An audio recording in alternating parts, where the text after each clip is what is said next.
Hello and welcome to Some Guys Talking. I'm Tyler the Collector, and joining me on this very special edition, this SGT one-shot, I got Jonny Nintendo. How's it going?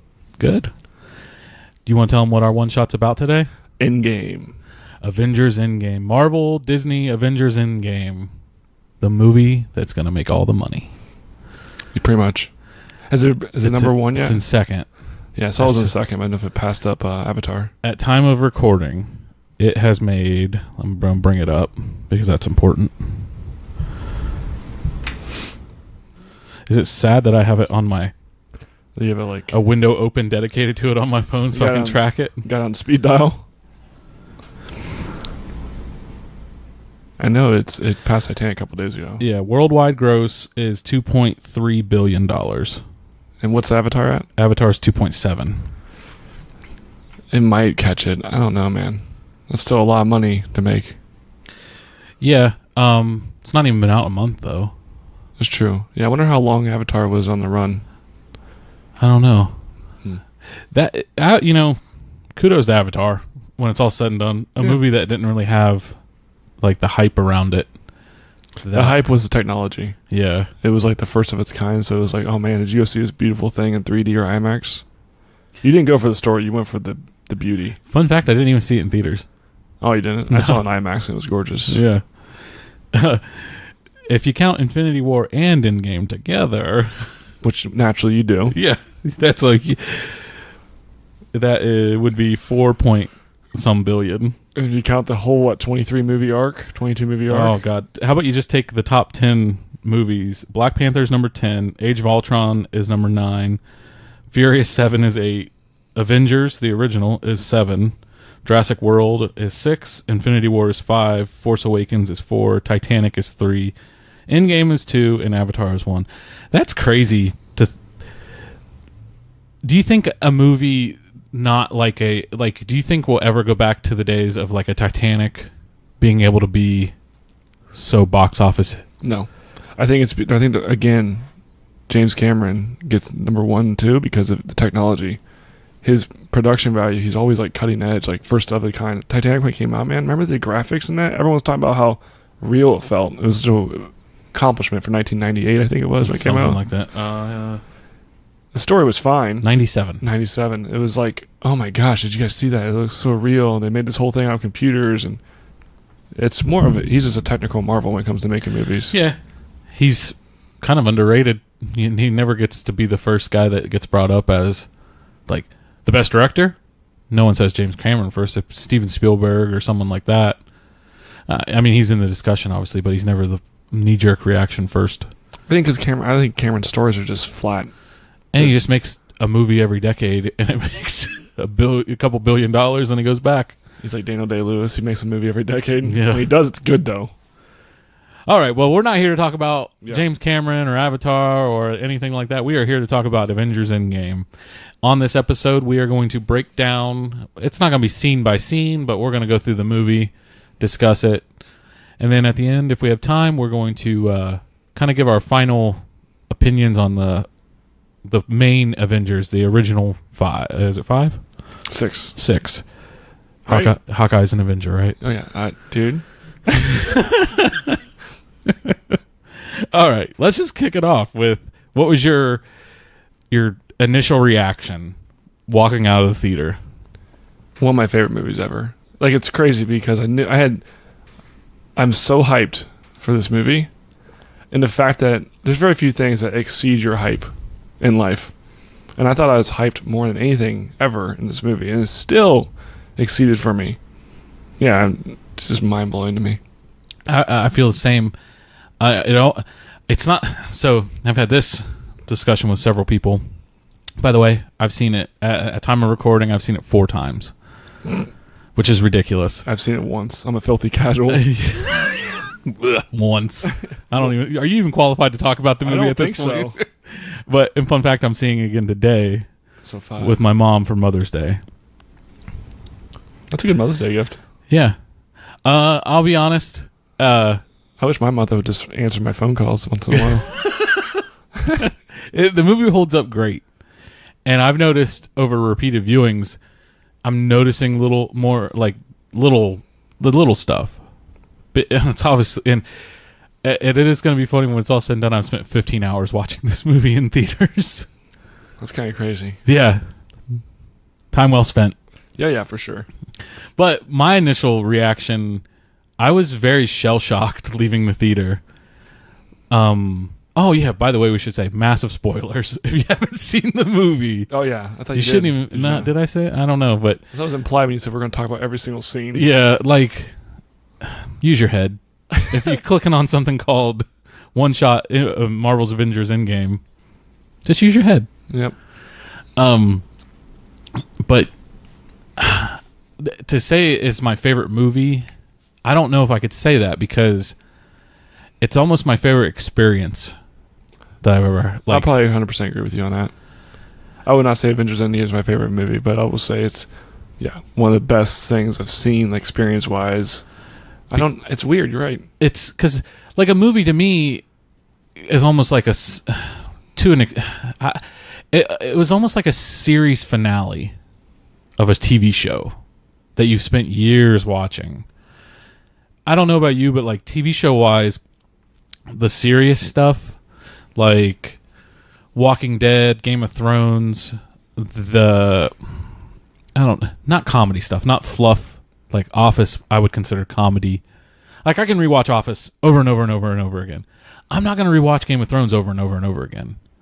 I might, in a few years, rewatch, like if someone hasn't seen it, oh yeah, I'd like to watch it I'll watch it with you kind of thing. Well, it's not. Game of Thrones is not really a casual show. That's the problem. Well, that or Walking Dead. Like, I'm not going to go back and rewatch Walking Dead. I guess what I'm trying to say is just like... You're going to go back and watch Avengers for the 5th time? Yeah, it's proving my point wrong, but I don't think I would ever just be like, hey, I would just want to have a relaxing evening and watch Avengers Endgame. It's almost too emotional. It is. And... You just said Office, right? You can put Office on and kind of watch it. If I put Ragnarok on, I just decided to cancel my plans for the next 2 hours. Yeah, so it's almost like judging the MCU as a whole by this movie. And that's why it's my favorite thing ever. Yeah. So, favorite movie is a single solitary movie from start to finish. It's probably not my favorite movie. No, because it's not self-contained. It's not like a movie that you just watch and it has everything in it. Yeah. You have to have 22 movies before it makes sense sometimes. Or, I mean, if you're being realistic, you need to at least watch Infinity War. So, it's at least a 2-movie experience. Yeah. But I compare it more to, here's what I compare. Movie-wise, I compare it to Return of the King. Lord of the Rings, Return of the King. It is the big culmination of a lot of time spent. Now, it's even more so. Like, could you imagine when you were watching Return of the King if someone would have told you, there's going to be something else that you're going to spend more time invested in the theaters watching and falling in love with the characters? You'd be like, no way. I just spent 6 hours before this movie, and I got another 3 on this one. That's fair. Yeah. But no, they're like, no, you're going to do 21 movies. It's kind of daunting when you think about it. I talked to... the lady that cut my hair, I asked her if she saw Endgame, and she said no, that she felt she was too far behind, and she couldn't catch up. So that's my next thing. It's kind of becoming like, if you weren't on board early, I don't know how, but then I don't know. I see people all the time that jump on board like, oh, I heard this was good. I mean, people at work, they're always like, do you watch the Avengers? And they're like, no, I've never seen any of them. And I'm always like, what are you doing with your life? Like, yeah. Well, that, like, or people that don't, I don't get it. That's another thing I told Alex, who's been on here before. I don't get how people don't love this. Like, there's something fundamentally wrong if you don't get it. I mean, there's a lot of people that just don't care for the whole hero culture. Yeah, but I think the story, I don't know. I agree. But some people can't get past the unrealistic stuff. That they're shooting things. There's lasers and... You're embarrassing me in front of the wizards. And yeah, like, There's reality, but then there's like this magic to it. And a lot of people don't like the magic part. They like reality. That's all there is to it. Yeah. Because I've had this discussion with several people at work. And I guess teach their own. But you're wrong. Everyone's wrong who doesn't love it. I agree. Did you cry? Probably 4 times. The first viewing, Maybe more than that. Several times. No bawling, just like... Yeah, I'll tell you, I choked up the hearts in one spot, but the rest were like just tears. Like a popped tear and done. Yeah. I don't know if it was just like just the emotion. Like I know going in knowing like there's going to be things that happen that are going to make me cry. So like little things, like just soaking it all in, and then like the magnitude of like this is it. Like this is the end of this story kind of thing. And that emotion would even get me at times. Yep. Second viewing, still cried. Third viewing, cried less. And the fourth viewing, I cried the least. I'm becoming desensitized to certain things. And I will say there are points where I'm like, I wish they'd hurry up and get to the, like this was good 2 times maybe, but now it's like, it's kind of dragging. Yeah. And it got me thinking like, damn, people that make long movies like this and have to watch it like over and over. Oh, imagine the editors. Yeah, like they don't even give a shit anymore. They hate the movie at the end. Yeah, like you're just like, oh yeah, they die. I don't really care anymore. Like I'm so sick of it. Because the editor probably just did one scene over and over, like just changing Thanos' chin for like a month. Oh, the special effects in this movie. Oh, I know. That alone, like, it's on a level. Yeah, they just get better and better. Like, I don't understand. Like, they just, hey, what do you want us to do? Okay, we'll do it. You want us to age someone, de-age someone, make an alien? Disney has all the money. They can hire the best talent in the world and pay whatever the best talent wants. Yeah. I mean, it shows, too. Oh, I know. In quality. You know, that's the funny thing is, like, to film the movie probably took, I don't know, 2 months. You think if so? that. I thought it'd take more than that. I don't know how long. To film it. To actually film actors on screen probably did not take long at all. In the grand scheme of things.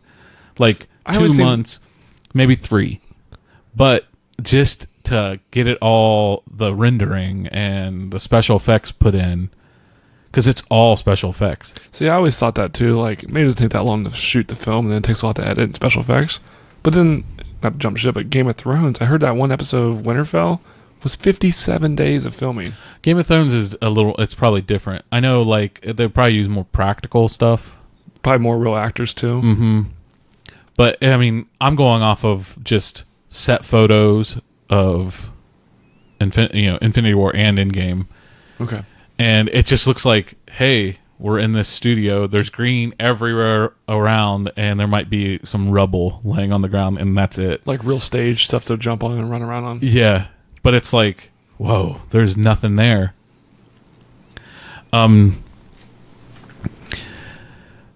Just the emotion walking out. Did you have good theater experiences? Yeah, it was like we did it on a Wednesday at noon. So me and Courtney both took a half day of work. And there was probably like 6 people in there. It was great. That's good. Yeah. I mean, that always helps. It's the only movie that there was cheering several times and like, yeah, and like, oh, like audible noises. We didn't see that. And it didn't bother me for some reason. I don't know if because internally I was doing those things, but I'm not going to like cheer in a movie theater kind of. I'm not that guy. You always get that on the opening weekends. You always get those weirdos that clap at the end. And oh, yeah, they were clapping. Yeah, that's... I've always thought that was weird. That blew my son's mind. He's like, why are they clapping? Yeah, who are they clapping for? Yeah, they're just happy. They're just gotta slap my hands. Yeah. slap hands. I saw it opening weekend, and that crowd was the best crowd I saw it with. It happens with all the Star Wars movies too, because we've seen them open weekends. Like everyone claps. So they did it in Harry Potter, and I'm like, what? They're just happy. Yeah, I know.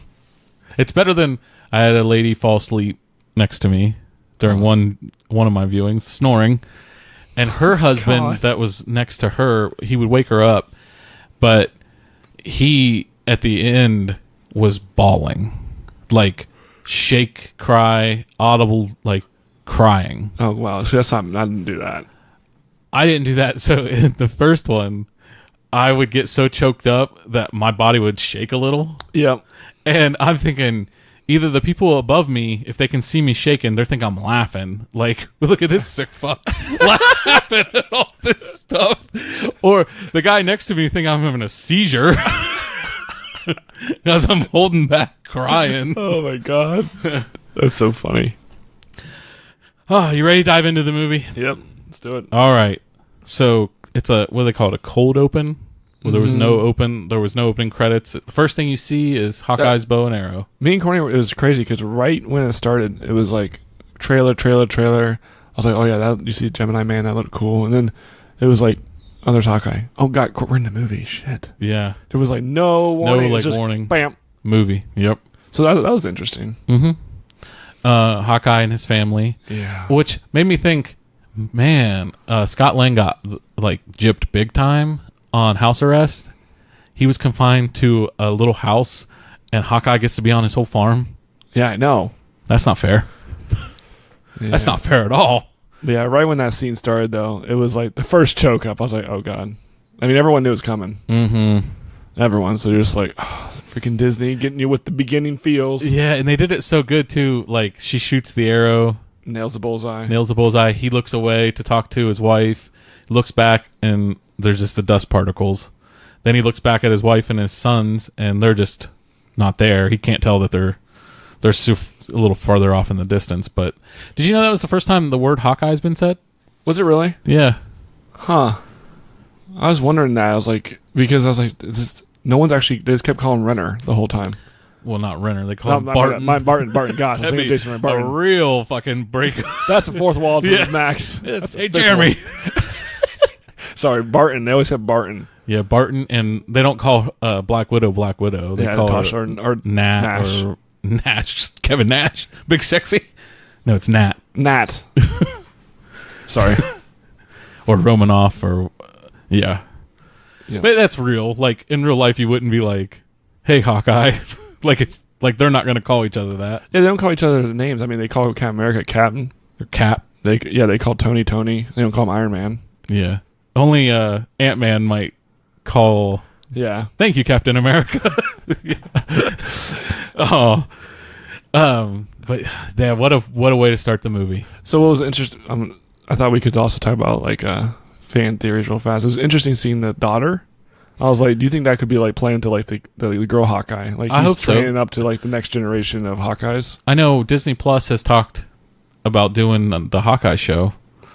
There you go. And that would be a good little... Except, I think the girl Hawkeye was Kate Bishop or something, though. It doesn't matter. Yeah, they could do whatever they want. Yeah. It wasn't his daughter, but they could say, hey, you're a new Hawkeye girl. Yeah. So that'd be cool that they teased it that way. And that would be a good way to just keep the character, the code name alive, everything. And it connects everything. Yeah, that'd be good. But what we love as an MCU fan is connection. And consistency. Yeah. That's what pissed us about X-Men. Anyways, continue. Then that's when the credits roll. Yep. With an interesting acoustic guitar accompanying. Yeah. What's the song that's playing? I can't remember. I can't. Damn. It's because here's what anytime they're doing anything on Star-Lord's ship, you get some music with it. That's not like just orchestra style. You're right. Yeah. So then it cuts to Nebula and Tony on, well, it's the Benatar. It's not the Milano. The Milano got destroyed. Yeah. And Tony is recording. It's what you see in the trailer, essentially. He is recording that thing. Oh, no, they're playing paper football, which is funny. Yeah, that stuff like that is why it's Marvel's Marvel. It's the little humanizing fun. Yep, for sure. It's not like, ha ha ha, that's the funniest thing I've ever seen. It's just like... You can relate to it. Yeah, I guess you're bored for days. You're just gonna do something. They're really good at doing that. Mm-hmm. They had repaired the ship enough to get it going. And how many days of flight? 2 days? Yep. 2 days of flight time, and now they're just drifting. Yeah. And they're running out of food, and now oxygen's going to run out the next day, according to his recording. And he's classic Tony Stark in that recording too, by the way. The whole like, don't post this to social media. It's going to be a real tearjerker. Yeah. Like, just those little lines. Do you think Robert Downey Jr. should get an Oscar? I haven't thought about that. I think he did great. No, he's a great actor. He did Tony Stark perfect, but I don't know what qualifies as an Oscar at all. It's almost like there needs to be a separate award just for, like, he did, like, you're that character. Yeah. A lot of people put him, like, as the Hugh Jackman. It should be called the Hugh Jackman Award because Hugh Jackman is Wolverine kind of thing. Yep. And now Robert Downey Jr. made Tony Stark Iron Man. Like, could you imagine anyone else doing it? No, we've also had him for 10 years, right, or longer. Yeah. How many movies? I don't even know how many movies because he's been cameos in tons of movies. Mm-hmm. But he falls asleep. Yeah, drifts away. Yeah. Or tries to drift away. And you see the little fluttering of light. It gets brighter and brighter, and then it's revealed it's Captain Marvel is out there. Mm-hmm. Now, how did she know? I have no idea. I have an idea. Okay. So, in the trailer and in the end credit scene of Captain Marvel. Yeah. In the end credit scene of Captain Marvel and in another trailer, it showed the Avengers, that the remaining Avengers on Earth that found the pager. Somehow in the middle of New York in the traffic. Yeah, well. There's just a lot of you accept it. Yeah, like, don't get hung up on that stuff. No. And that's where a lot of people won't enjoy the movie because they get hung up on that stuff. And it's like, it's just to move the movie forward. Like, what do you want us to do here? Come on now. Yep. No, yeah. Look at the special effects. I don't look at it as this is the reality that Strange put into place. So, of course, they're going to find it and everything's going to come into play. Yeah.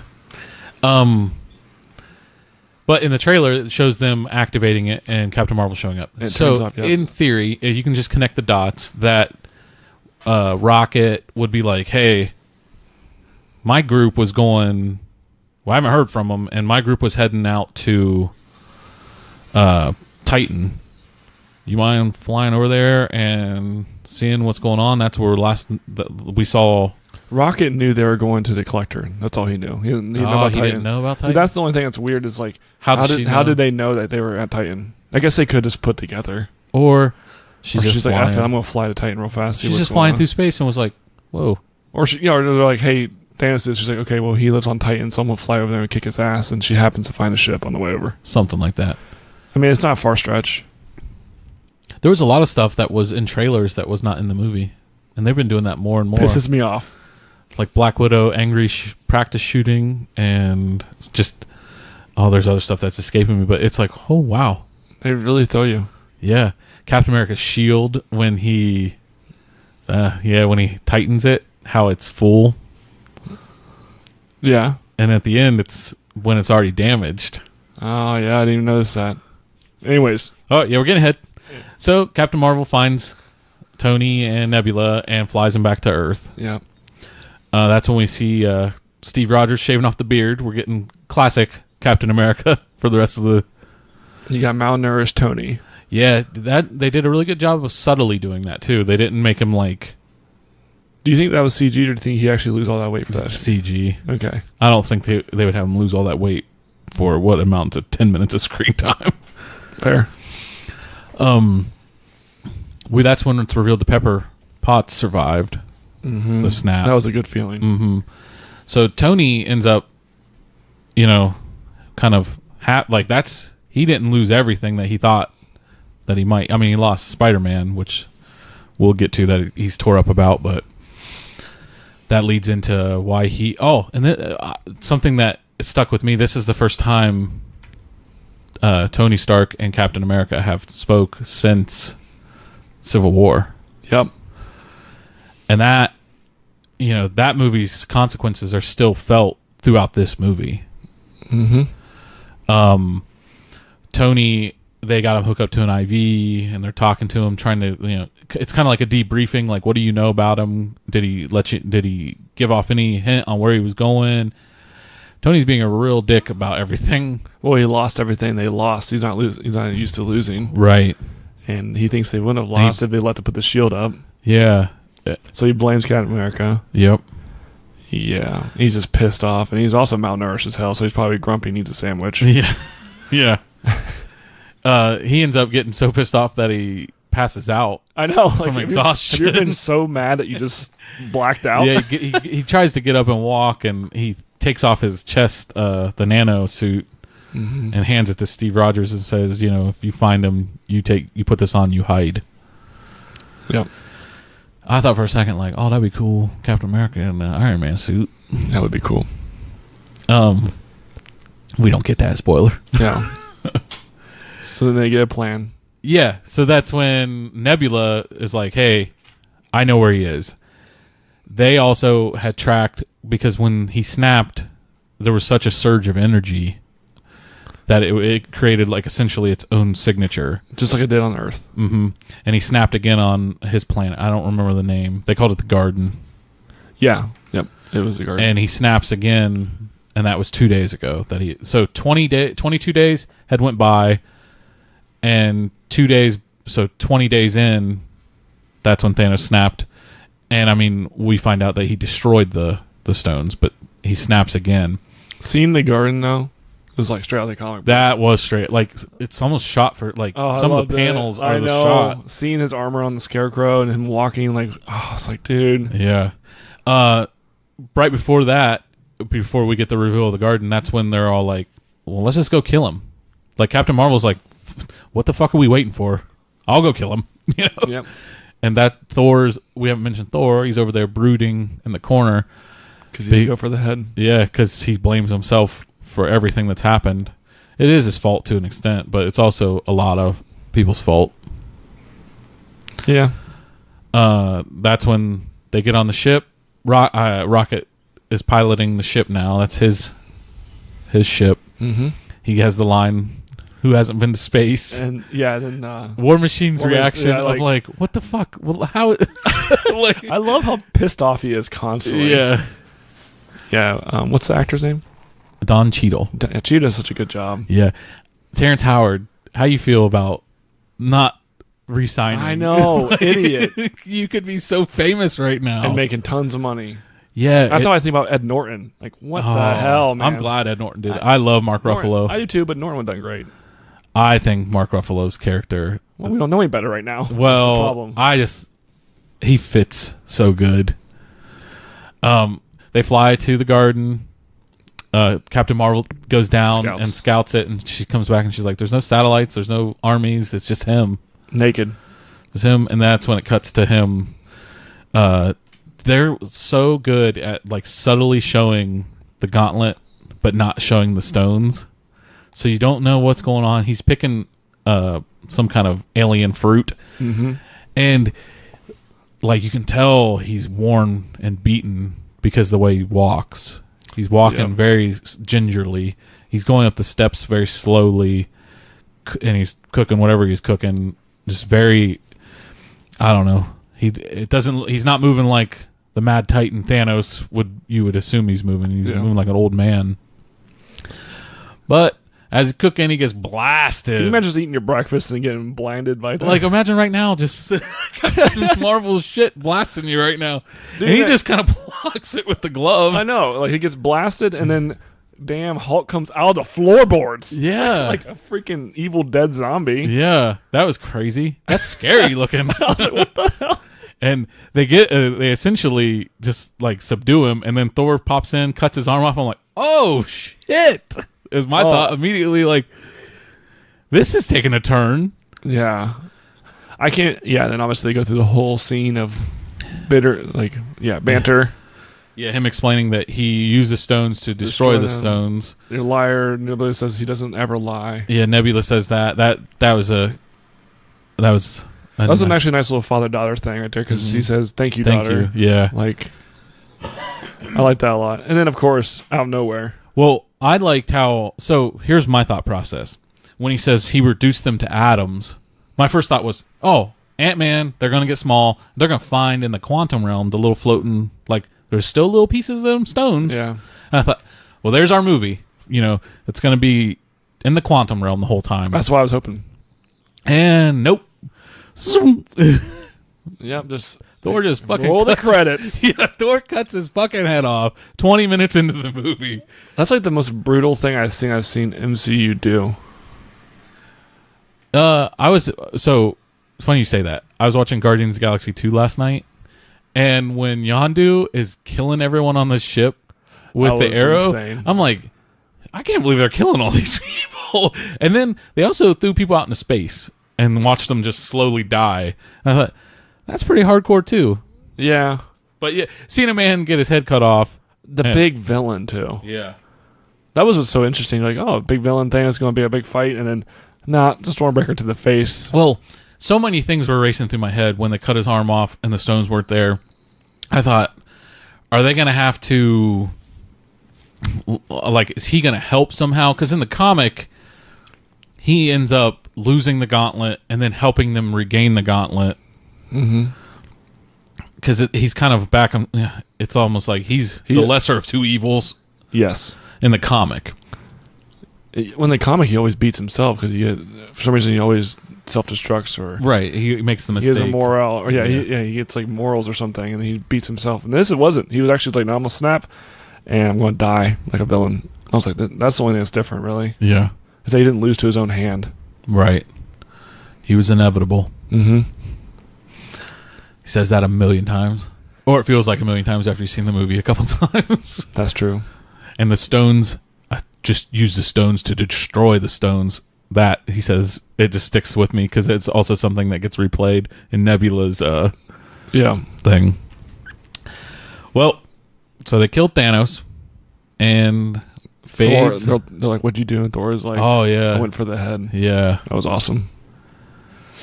I walked away like I didn't feel good. Yeah, we didn't feel like we won because, like, he's dead, cool, but nothing changes. Yeah. Yep. How quickly they killed him, though.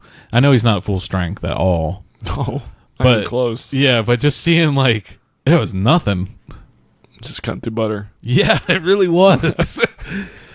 It was also cool seeing Captain Marvel, how she can handle herself with him. But then again, it was a very weakened Thanos. Mm-hmm. That's when we fade to black, and then 5 years later. How'd you feel about that? I liked it a lot. I think it was a good amount of time too. Like, it felt like, because then you could really see the aftermath of what the snap did. Mm-hmm. Like, people just ain't picking up trash anymore. Well, first thing to go, we ain't picking up trash anymore. Well, a lot of jobs are gone now, right? So there's like, man, 50% of the people that were doing things like farming, basic government jobs, like, those are gone. Yeah. Companies probably went under because they don't have employees. So it almost turns into like a post-apocalypse kind of thing, or figure out how to. So that's what it looked like. It looked very. The world got used to running at 100%, and you just took away half of it out of nowhere. Yeah. So then it's like, well, how do we even function anymore? So it's just like that really interesting. I liked it a lot, actually. Yeah. Everything had a zombie apocalypse feel. Mm-hmm. All the scenery, the people didn't. And that's when for the creeper kid on the bike is like looking out. Like, just say something to me. But he's probably like, "Fuck you, dude." Like, what do you mean you don't know? I don't want to don't bring up bad feelings. Yeah, I was 3 when it happened. So yeah, snap happens. You see like the Avengers are kind of like depressed, still trying to figure out they're doing their Avenger things, checking out the world. Yeah. What I believe it cuts to Captain America is in a support group. Yeah, like an AA group. Not an AA group, but it's like a veterans kind of group. Yeah, he kind of doing what Falcon was doing, keeping, yes, because Falcon was, running a support group, but this is more just people dealing with what had happened. Mm-hmm. The trauma from the snap. Cool thing, fun fact, the guy that's talking about going to dinner on the date, that's one of the directors. I'm not sure which one of the Russo brothers. Oh. And the bald guy, do you know who that is? I guess I don't remember what the bald guy even looked like. There's a bald guy sitting there, and I think he says one line, like, "When did you cry?" Because the guy says, he cried during them serving the salad, and I made it to the dessert before I started crying. Okay. That guy created Thanos. Oh, in wow. the comics. Yeah, I forget his name. But that's cool. Like, that's fun. It's your fault, dude, but it's cool. It's your fault that you give us great entertainment. Yeah, you bastard. Then we get to see Black Widow, how she's dealing with it. Yeah. She's kind of taken the role of like leader. She is. She's like the new captain almost. Like the new captain, Nick Fury, new like dispatcher almost. Yeah, watcher. just like everything goes through me decision wise, and that's she has like the hologram people. She has Nebula and Rocket out. They're calling in from space. Captain Marvel with a new haircut, which Rocket makes a joke about. Yeah, but they also do a decent job about like, well, Captain Marvel can just fix every fucking problem, but she's like, well, there's also a million other planets that I got to police. Mm-hmm. So you guys can do this one. I got to go do all the other ones, kind of thing. They do a good. It's a cheap trick to not have her just be like, well, I'm going to solve all the problems here and fix everything. Okoye is representing Wakanda. Yeah, which is cool. War Machine is just, War Machine it up. Out probably doing government stuff. Honestly, well, I think he's working for her now. So, what do you think of this? I've watched Infinity War and Endgame. There's no government presence at all. Like certain movies would have like, well, the military is gonna try to help, and in these ones, no. There was no like fighter jets fighting the alien planes. Yeah, you're right. There's no like president. You're talking about the Infinity, the first one. I'm talking about both. I'm talking about even like this. Infinity War and Endgame. Well, there's nothing from the fight in Endgame. Well, there's no like the president's gonna. Yeah, I see what you're saying. Like, there's no scene in other movies do that. Like X-Men, there'd be a president. At least something on TV of the president's like having a State of a Union address. Like, it's been 5 years though, so it's almost like everyone knows what's going on. Yeah, but I just thought that was interesting. So that's what makes me think War Machine's not working for the government anymore. And also, he got court-martialed or he said it was a court-martial because he turned off that meeting in Infinity War when Captain America walked up and he was told to arrest him.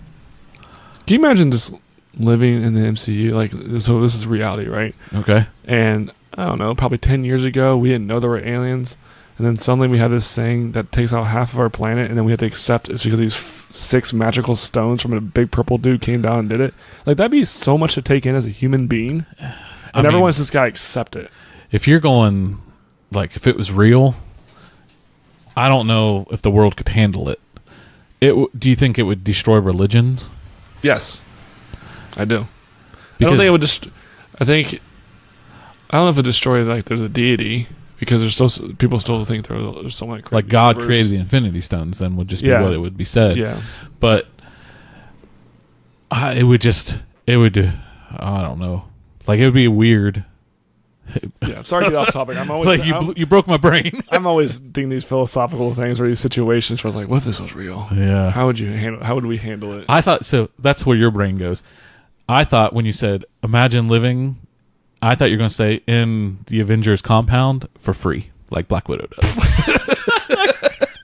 Like, man, that's pretty cool. She gets to live there for free and don't have to pay the electric bill. Yeah, taxes, no taxes. I don't know.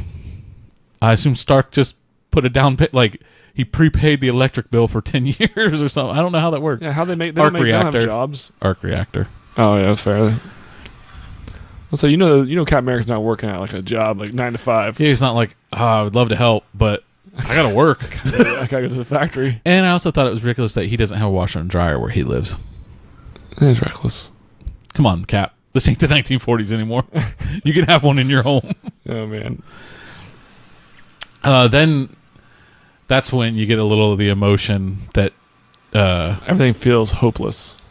Yeah, Black Widow is really trying to get a sense of structure back, and she's only doing what she's dealing with it in the only way she can deal with it, and that we have to continue doing what we were always doing, being the Avengers, protecting Earth. Yeah, and even there was a earthquake underwater. How are we handling it? And Okoye is like, we handle it by not handling it. Like, it's an earthquake underwater. Do you think it's Submariner? Namor? Dude, I was hoping. Wait, I was hoping they'd say Namor because I'm so shocked they still haven't said anything about him. But well, the earthquake could have Wouldn't that be funny if it was like, remember the earthquake we talked about last year? Earthquake I told you about, and you told me to handle it, and I didn't handle it. I should have handled it. Yeah. We got a big problem now. Anyways, so. But that's when War Machine says, he's in, like, she's like, where are you at? I'm in Mexico. Some federales say that, federales is a fun word to say, too. That there's a like, these guys were murdered before they could get their guns out kind of thing. So he's almost like a cop for the U.S. still. Yeah, he's just like, I'm just going to investigate and stuff. And that's when, you know, she dismisses it as it's just a rival gang. And he's like, no, it's Barton. It's definitely Hawkeye. Ronin, yeah. They don't say Ronin. He fucking is. Yeah, but he's definitely Ronin. And he's just murdering people. Yeah. But that's when we cut to Ant-Man's storage facility. Now, how do you feel about all these things being set into motion because a rat climbs across a screen? I mean, if we're accepting the other things we're talking about, like finding the pager. Yeah. This is nothing else compared to it. I mean, there's always little weird accidents that happen like that. I feel like that, though, you could easily do something else and it would be fine. I'm okay with it. Yeah, I accepted it, but it's like, why not just have like someone be moving something, or have the Asian actor they got for the security guard? That's I can't remember his name. Dr. Yang. Yeah, Doctor. He's from The Hangover. Yeah, he's famous. He's hilarious, and they didn't have him say one line, but they're gonna have him dressed as a security guard. Yeah, they could have him just bump at something, or just say something funny like, "What's this?" Budget. Oh gosh. Yeah. Well, maybe not take me out of the movie by making be like classic him. I know. Run around with his dick hanging out like an That would break my immersion. Yeah. But or just have it would have been easy if they had, I forget his name, but it's the guy from Ant-Man, his buddy. Oh yeah, the Mexican guy. I can't remember his name. Oh my god. Michael Pena is his real name. Yeah. They could have had him just be like, hey, I got to pick this up in here. And he's just going through the storage unit looking for something. And he just moves something. It bumps the controls on. And he's like, holy crap. There's been so much that's happened. Yeah, and then he could just, they missed an opportunity there. Yeah. They had to add like another hour to the movie. And they're also, there's humor in this movie. Oh, yeah. And lightness.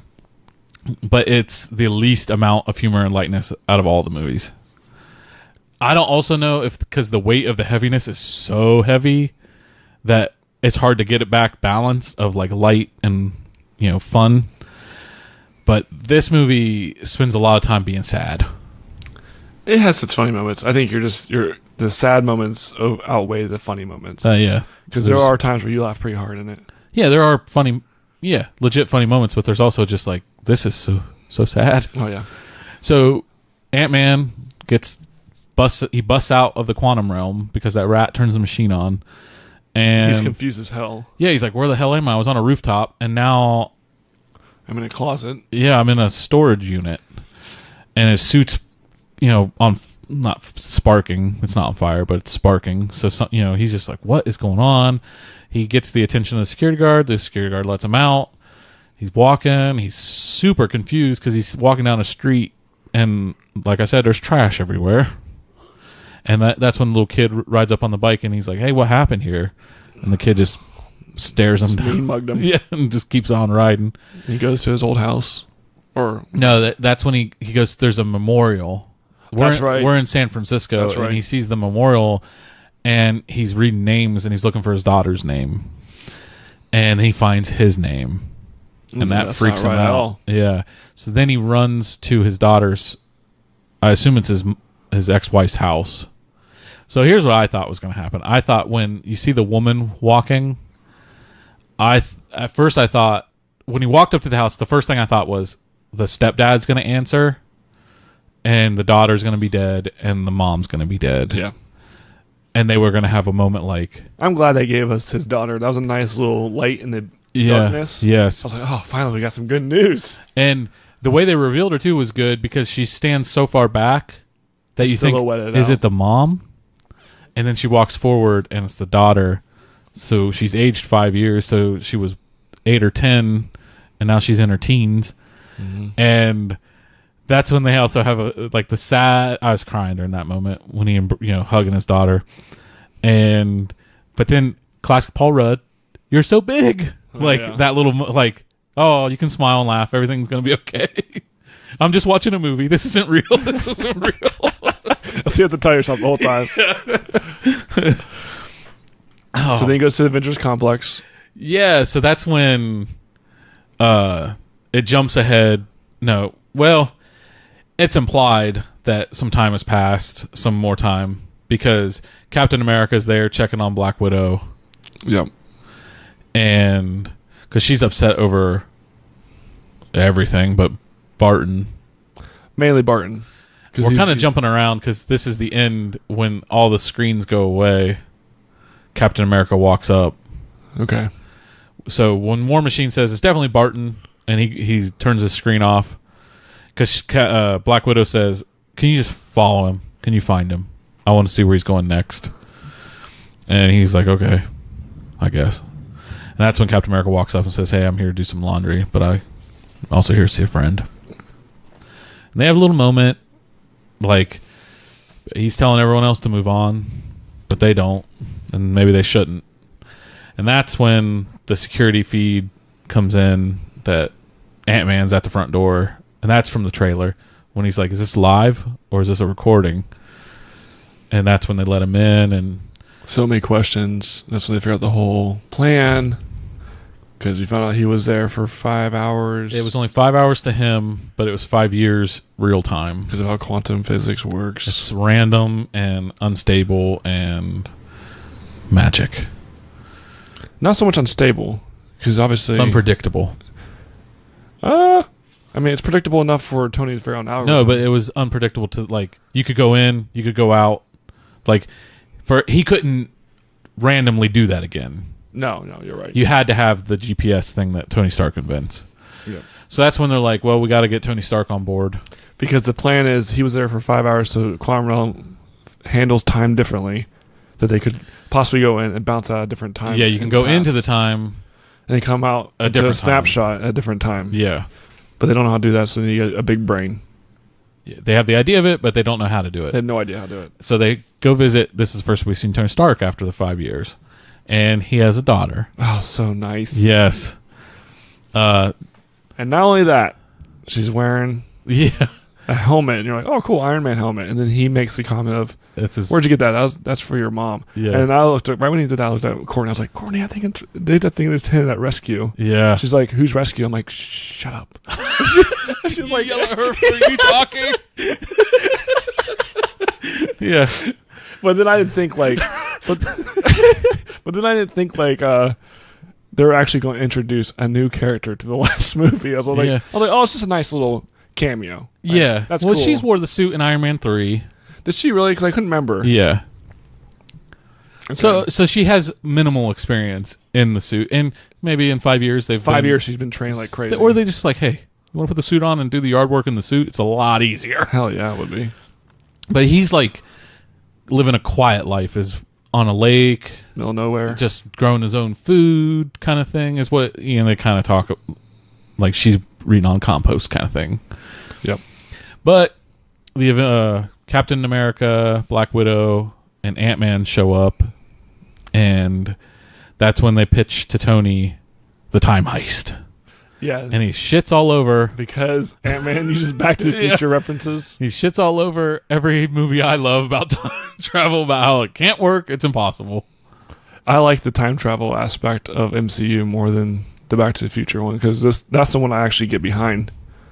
It's more realistic. Yes. Well, if you believe that time is a circle. Yeah. And we've right like, whoa, we can go through a whole discussion of time travel, of what that means in the MCU. At least how I took it. Well, so time travel in the MCU works. We're kind of getting ahead of ourselves, but let's hold on. We'll have this conversation. Okay. I'm excited for that part. But Tony essentially says no, like it's not possible. It's not possible. Plus, the smallest chance that it could work, we would die. Like, and it's not worth risking what I have. I built this 5 years, and it's my favorite thing in the whole world. Yeah, and that's Tony came out in his immediate family, personal life, way better in 5 years than a lot of people. So he has a lot more to lose now than he ever did before. Yeah, he actually has more to lose than he did before the snap, which is kind of funny. Yeah. I mean, they do a really good job, too, about, like, Tony saying, like, I'm just really happy to see you guys. If this would be any other thing, like, I would do it for you. And he even says, you guys can stay for lunch. Table set for 6. Yeah, don't talk shop. And they leave. Yeah, well, we can't handle ourselves. We only want to talk shop right now. It's like me and you being around each other. You can't talk about... Like, could you imagine if we were told you can't talk about Marvel stuff or Star Wars? Or any of your childhood fun. Anything fun? Yeah. What would we talk? We'd just sit there and stare at each other. Oh, man. But weather's nice. Yeah. Then Ant-Man's like, what are we going to do now? Like, are we going to still try this? And Captain America's like, yeah, but we got to do it right. And that's when he says, we're going to need a really big brain. Yeah. And the surprising reveal. Yep. That there is... So, I've heard him be called Joe Fixit, but that's not that version of the Hulk that we got. We got Professor Hulk. Pretty much, yeah. So, Banner, it's revealed, is now permanently the Hulk. But he's got Banner's personality in his brain. He said he spent 18 months in the Gamma lab figuring out how to do this because he was, instead of treating the Hulk as a disease, he was going to treat him as the cure. Yep. And turned into Smart Hulk. I liked it. It didn't bother me. I think when I first saw it, I was like, am I really going to look at this whole movie? So my initial reaction was like, oh, I don't know if I like this. And then 5 minutes later, I was like, I love this. Yeah, I'm fine with it. The CGI of his facial expressions nail Ruffalo perfectly. It's him. I know. Like, even his, like, teeth and, like, his grin and, like, every little nuance to his acting performance, I don't know the mannerisms. Yeah, I don't know how they did it. And they did a really cool thing, because sometimes I don't like when movies like this. Spider-Man did it, I think, in Spider-Man 2. But where, like, Spider-Man becomes merchandise and becomes famous and a thing. Like, kids come up and are like, oh, Hulk, can we get a picture with you? And it's like, I guess that would be real. That's how for sure it would be. You'd be the most famous thing on the planet. Oh, yeah. And I think it's funny they got Hulk to dab. Yeah. But giving Ant-Man shit too. Like, yeah, that was Ant-Man. Do you want a picture? Yeah. Oh, come on, you want a picture? Come on. I felt that scene lasted a little too long though. I thought like egging him on. See, I thought it was funny because it was almost a. It's probably a little bit how Paul Rudd really feels. Oh yeah. Like, I'm just Ant-Man. Like, my movies do good, but they're not doing as good as Thor movies. You know. Yeah, he's kind of like the cool Avenger that's kind of forgotten. Yeah, and he wants to be cool. Like he just wants to be like he's the happiest to be on the team. Oh, I know. I would argue Spider-Man maybe. Him and Spider-Man, the mans, the men's. Yeah, right. But yeah, that little like that. See, I thought it was perfect. You thought it was a little too long. I thought it was a little too long. Yeah. It pays it off with take the goddamn phone. Like they pay it off in the end with Ant-Man getting frustrated and just take the goddamn phone. Like, that little kid's even shaking his head no. But so then, yeah, they talk about Hulk is like, I'm Gamma Man. I know basic physics. Yeah, and that's basic physics is probably 100 times more than those three know. Yeah. Obviously, but... Yeah, he's like, it's out of my field of expertise. Yeah, exactly. Where Tony was all physics. Yeah, this is... It's like, maybe I can do it. You know, I have the basic knowledge. I can figure it out, but it's not my realm. Right. Radiation and gamma stuff is his realm. So that's when they jump to... They're going to test out the suit. And Ant-Man's in the suit and standing in front of the van. They got Hulk behind the thing. And, what's he makes a joke. I can't remember what it was. We're going to lose you in the 50s or something like that. He makes a joke. And Black Widow's like, you can't be joking about stuff like that. He's just joking. You're joking, right? And he's like, it's either all a joke or none of it is a joke. We're talking about time travel. That's it. And that's when... they've done this several times where Ant-Man really looks up to Captain America. I know. And when he's like, Scott, you can do this. He's like, I thank you, Captain America, or I know I can, Captain America. And he just has that smile and grin of like admiration. Like, I know. I'm getting support from Captain America.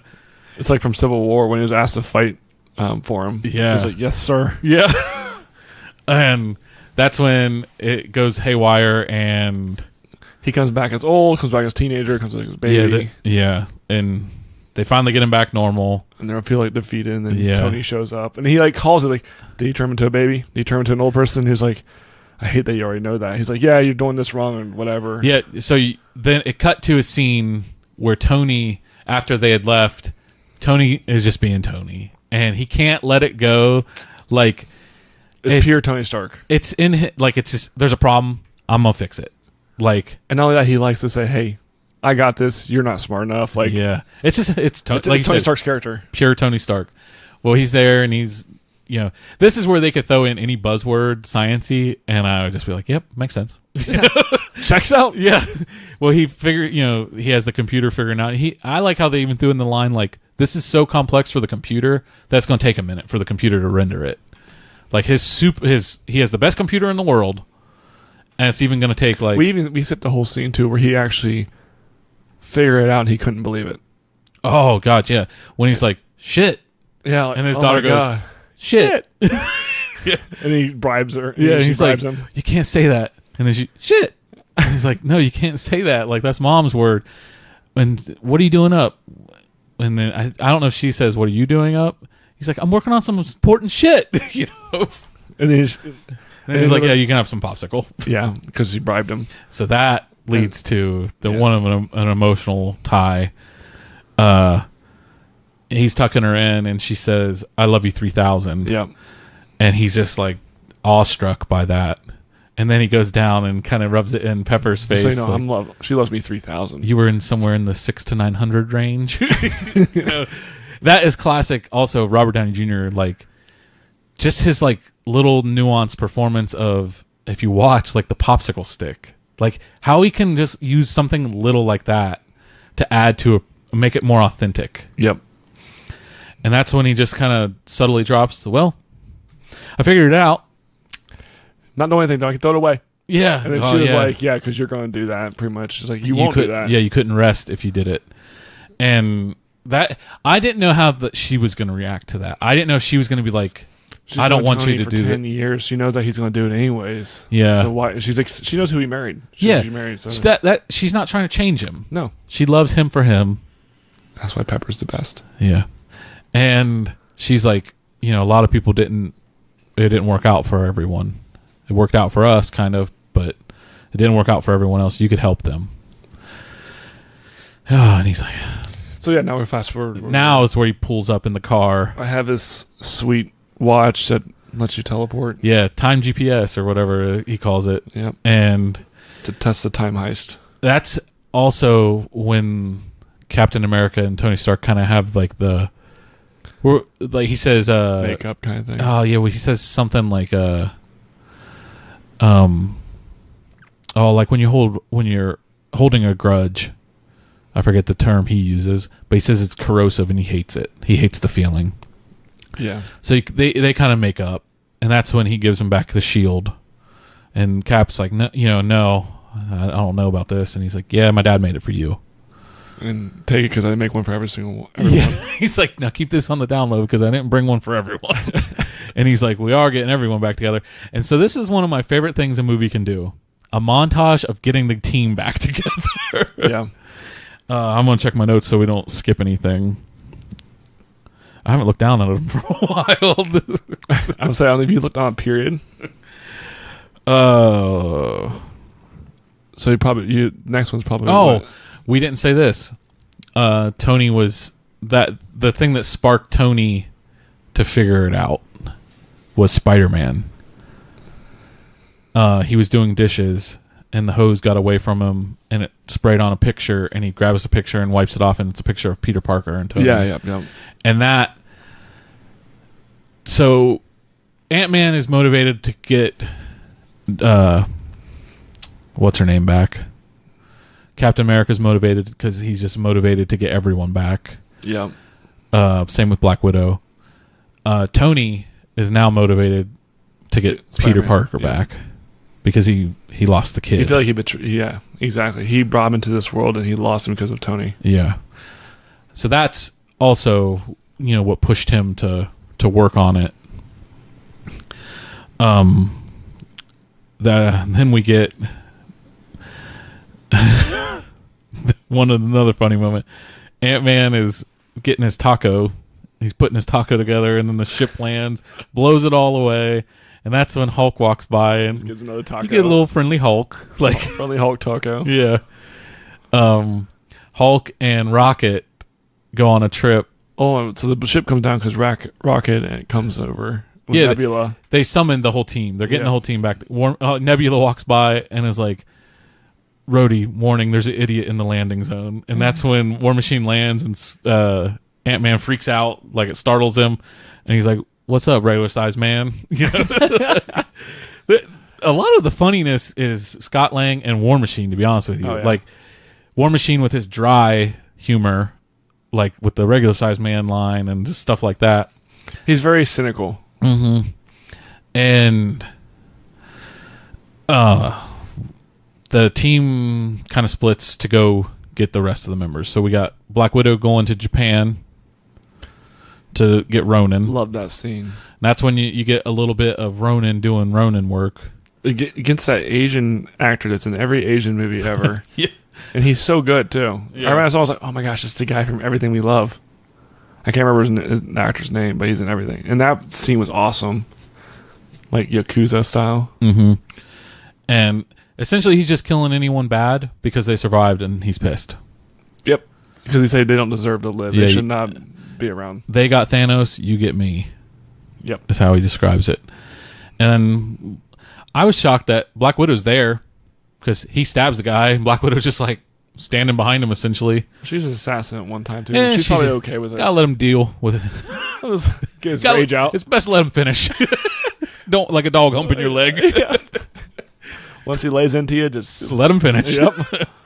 Well, and then that's when we get the emotional moment where she's like, "I think we found a way," and he's like, "Don't you dare give me hope."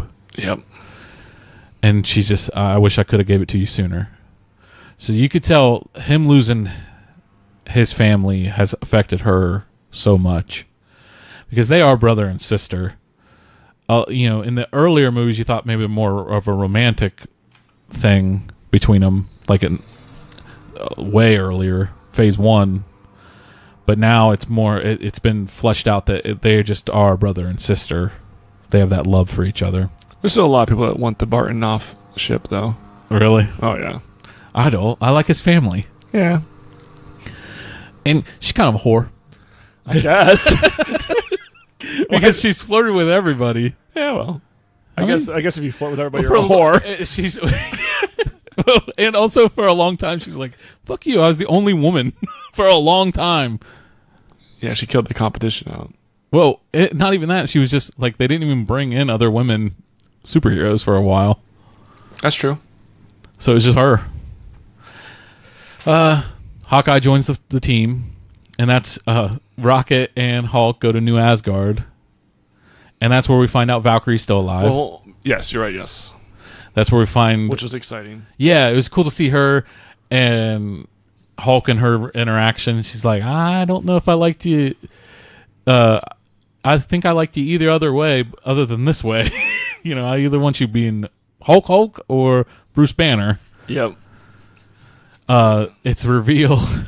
This was the biggest gamble of the movie that paid off, I think. I agree. It's revealed that Thor has let himself go drastically. It's obviously he's been affected the most by... Definitely physically. Well, I mean, just period. Like, he's got some serious PTSD from it. Like, he's traumatized. Like, yeah. You can see him when he's, like, sitting there thinking about it. Like, he's like... Oh, he doesn't even want to hear the name. He's so messed up by it that he has, like, serious... Yeah, it broke him. Post-traumatic. Yeah, he's completely broke. I think he was affected the most of all the Avengers. Yeah. Well, that scene is a mix of fun and heavy. It's fun because there's Korg and Meek still alive. Playing Xbox. Playing Fortnite. So 5 years later, Fortnite's still a thing. Yeah, and I was like, why would Fortnite? Maybe it's because they lost 50% of the world. There's no really good developers anymore to make new video games, man. So we're just going to keep playing the same old shit until... Well, also, Fortnite wrote him a check saying, hey, you do this. Because my kids play Fortnite, and they had the Marvel skins fair. on Fortnite, and you could be Thanos and all that. It was a lot of fun stuff. It made me interested for a brief moment. Like, should I get into Fortnite? But no, I didn't. Fat Thor, though. Didn't bother me. I love it. He's my favorite. Finally, some representation, damn it. God. Everyone else got theirs. Now the fat superhero is a thing. And I'm just going to say, how crazy is it that they kept him fat the whole fucking movie?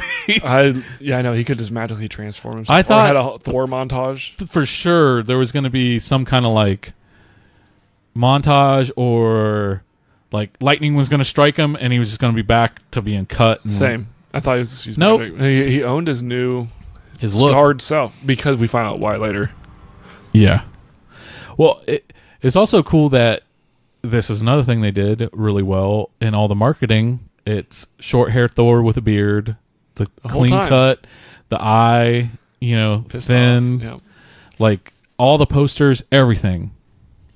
That's a lot of like false marketing. They're assholes. It's so cool though, because how bummed would you be if you're like, Thor got fat? Like, then you knew that already. Yeah, that'd be a meme for months before the movie came out. Mm-hmm. But essentially, they, Hulk. I thought that was a cool emotional moment when Hulk was like, when I was going through a rough time, someone helped me out, and Thor sarcastically like, Natasha, like in his Thor voice, and he's like, no, you. Because in Ragnarok, Hulk was going through a rough time. Yep. But we didn't mention Korg and Meek right there. Yeah, Korg and Meek. More Korg is always great. It's like, what up, friends? Beer on ice? Why? Yeah. No password? Or what? You can log on to the Wi-Fi? No password? Wi-Fi? No password? Like, it's almost like a Canadian... Well, he's esque. The actor. He's the director of Thor Ragnarok plays him. Really? Taka Waititi or Taka. Oh, I know that. Yeah, he's so funny. I just want more. I wish they would have joined the Guardians of the Galaxy. I know. It's weird though, because Korg and Meek are so different in the Planet Hulk. Yeah, movie. Like Korg is like, hey, how you doing? Like what you would low think, voice badass rock monster. And Meek is like doesn't even talk in MCU. Yeah, so it's just interesting they went with that direction. But yeah, I love it though. Yeah. Thor ends up being convinced to at least go back with them and join. Yeah, because they explain they found a way. Rocket entices him because there's beer on the ship. Beer on the ship. What kind of beer? And then we got the Big Lebowski joke because he just looks exactly like the Big Lebowski. What's up, Lebowski? Yeah. Pick a side, Lebowski. You're drifting. Yeah. I can't believe they just made him a drunk. Like, I'm okay with it. I love it. Though. He's a Viking. I just love they're like, yeah, he just let himself go, man. So then we go into the thing with them trying to figure out what to do with the time travel. I mean, it's like we gotta go back into the stones. Then they explain. Well, this is where we can actually start talking about time travel, right? Hold on. Oh man, come on. Yeah, we're getting there. We're very close. In the movie, they explain they only have enough. Hank Pym ain't coming back. The only Pym particles we have are what we have. Like, we can't make any more. We have enough for a round trip for everyone to do it once, and then we have 2 test runs. Yep. Scott Lang flubs up a test run. He's like, I'm not ready for this. Yeah, and he's just panicking. And that's when Barton, because they don't know if they're going to come back. They don't know. They really don't know what's going to happen. And Barton is more of like the soldier, and he's also just come to terms with, I'm ready to die. Yeah, and because, I mean, Tony will think it works, but it works as a simulation. Right. Like, the math checks out, but he's like, I have no idea. They don't know it works until they actually try it. And that is when we get into the really heavy, bashing of every movie. Because they're like, the rules of time travel, and he'll kill baby Thanos. Yeah. I forgot about that, yeah. Yeah, War Machine wants to go back and just put a noose around baby Thanos. And Hulk's like, that's disturbing. And he's like, it doesn't work like that. And so in the MCU, you can't change the past. Like you can't go back in time, change the past, and have it affect your future. Because your future is your past, right? Yeah. Everything's already happened. Yes. You're just it. And the MCU time is not a circle; it's a straight line. It is sort of. See, I took it as it's a straight line that goes on forever. Going to the past will not change what's already happened in that straight line. Yeah, because it's already happened. So it'll break off an alternate reality. Correct. A parallel universe. Right. Yeah, but the one they're living in right now, it is a straight line if you look at it that way, but it's a circle because everything they're doing has already happened in that. In that reality. Okay.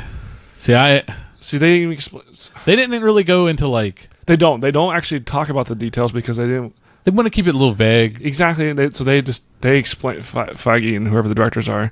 They're the one to explain how it's not going to work. Right. Not how it works. It doesn't work like Back to the Future. Yeah. Well, yeah. They really hammer on like Ant-Man's like, so Back to the Future is just a bunch of bullshit. You know. Mm-hmm. Oh, did you think you were going to get a hot tub time machine reference in Marvel Avengers Endgame? It's awesome. Yeah. He just rattles off every time. Time cop. Back, in time, Bill and Ted's Excellent Adventure got a reference. Yep. It was awesome. Terminator. Yeah. Die Hard. Yeah. That's not really one. Yeah. But Barton goes and does it. He goes back. He doesn't see it, but he hears it.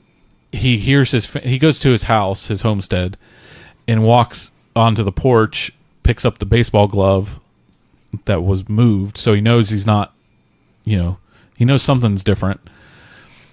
Then he hears family, and he tries to run inside, and that's when they pull him, and he has the baseball glove, proof that you can bring stuff, like we could get the stones, and it works.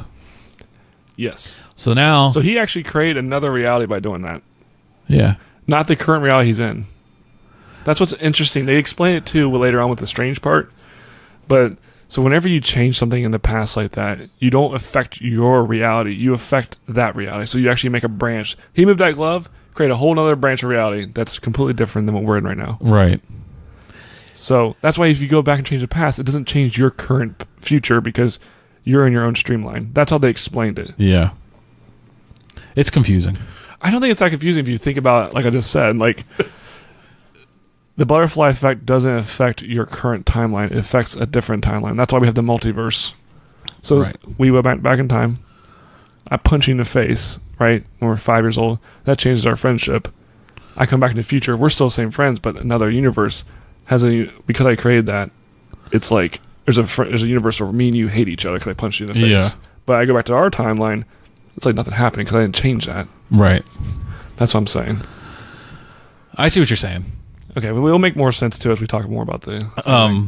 But so then they say, now that we know the how, we got to know like where everything's at. We can do this. We can physically do this, but now we got to know when to strike and get these Infinity Stones. Yep. And that's when they get that cool little like montage, figuring out where they are and where they and then at a certain time. Little humor, like Ant-Man's like, I don't even know what these things are. Like, I've never dealt with one. Yeah. So he's out.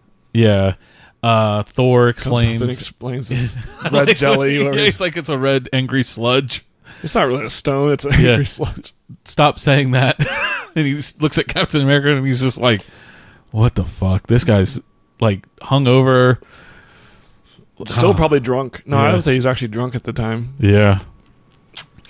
Well, then they end up breaking it down. They figure out through brainstorming that at one point there were 3 stones in New York. Yep. There was the Time Stone, the Power Stone. No, Space Stone, and the Mind Stone. Mind Stone, yep. So then in 2012, all those stones are there. Yep. So we're going to get a team to go there. Then they realize there's a stone definitely on Asgard when Jane Foster got infected with it. Yep. Yeah. So they know they have to go there.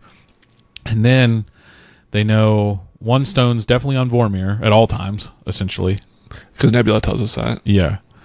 And on Morag, they know the Power Stone's there because Peter Quill told them that's where he got it from and when he got it from.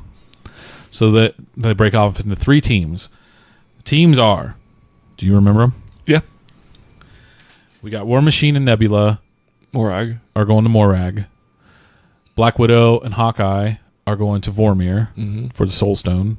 Rocket and Thor are going to Asgard to get the Reality Stone.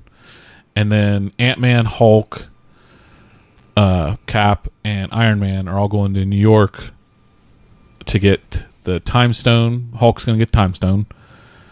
Ant-Man and Iron Man are going after the Space Stone. And Captain America's going to get the Mind Stone.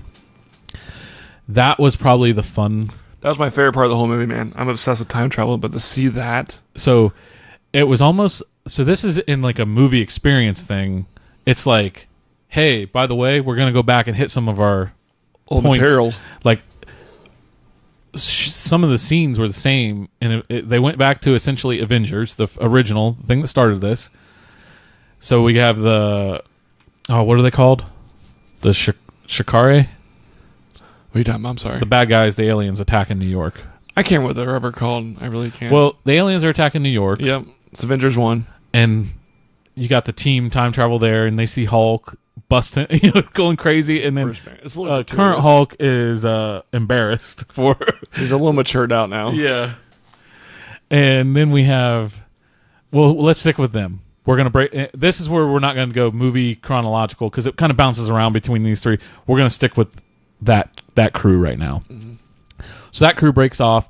Hulk's going to go to the what's it called? He's going to the Sanctum Sanctorum. Yeah. Yes. He's heading there to get Doctor Strange. Well, when he gets there, he finds out he's 5 years too early.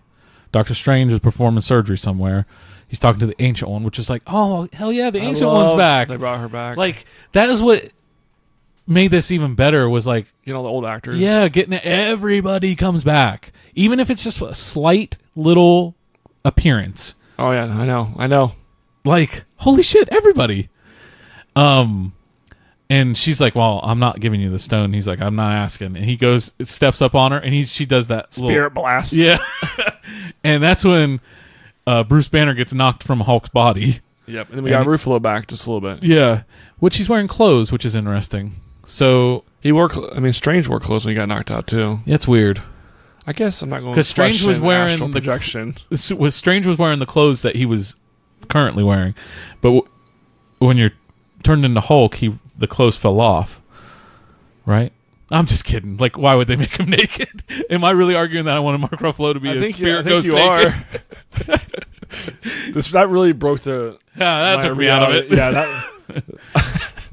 But she's explaining like, no, like what you're doing won't work. Yeah, which then furthers the whole time thing. Yeah. And saying you do this, you're breaking a new branch, a new reality. And I'm fucked now because now I'm gonna have to deal with Dormammu without having this. Yeah, because if you take this, you're making this branch mine, and I'm doomed. Yeah. And then Ruffalo says, "No, we're actually going to bring it back to you." Yeah, that's when they explain how they're going to fix everything. Yes. So essentially, they're going to take the stones, use the stones, bring the stones back at this precise moment, so they never were gone. Yes. It's like they were gone for 1 second, and now you got them back. Yeah, like they were. Yeah, exactly.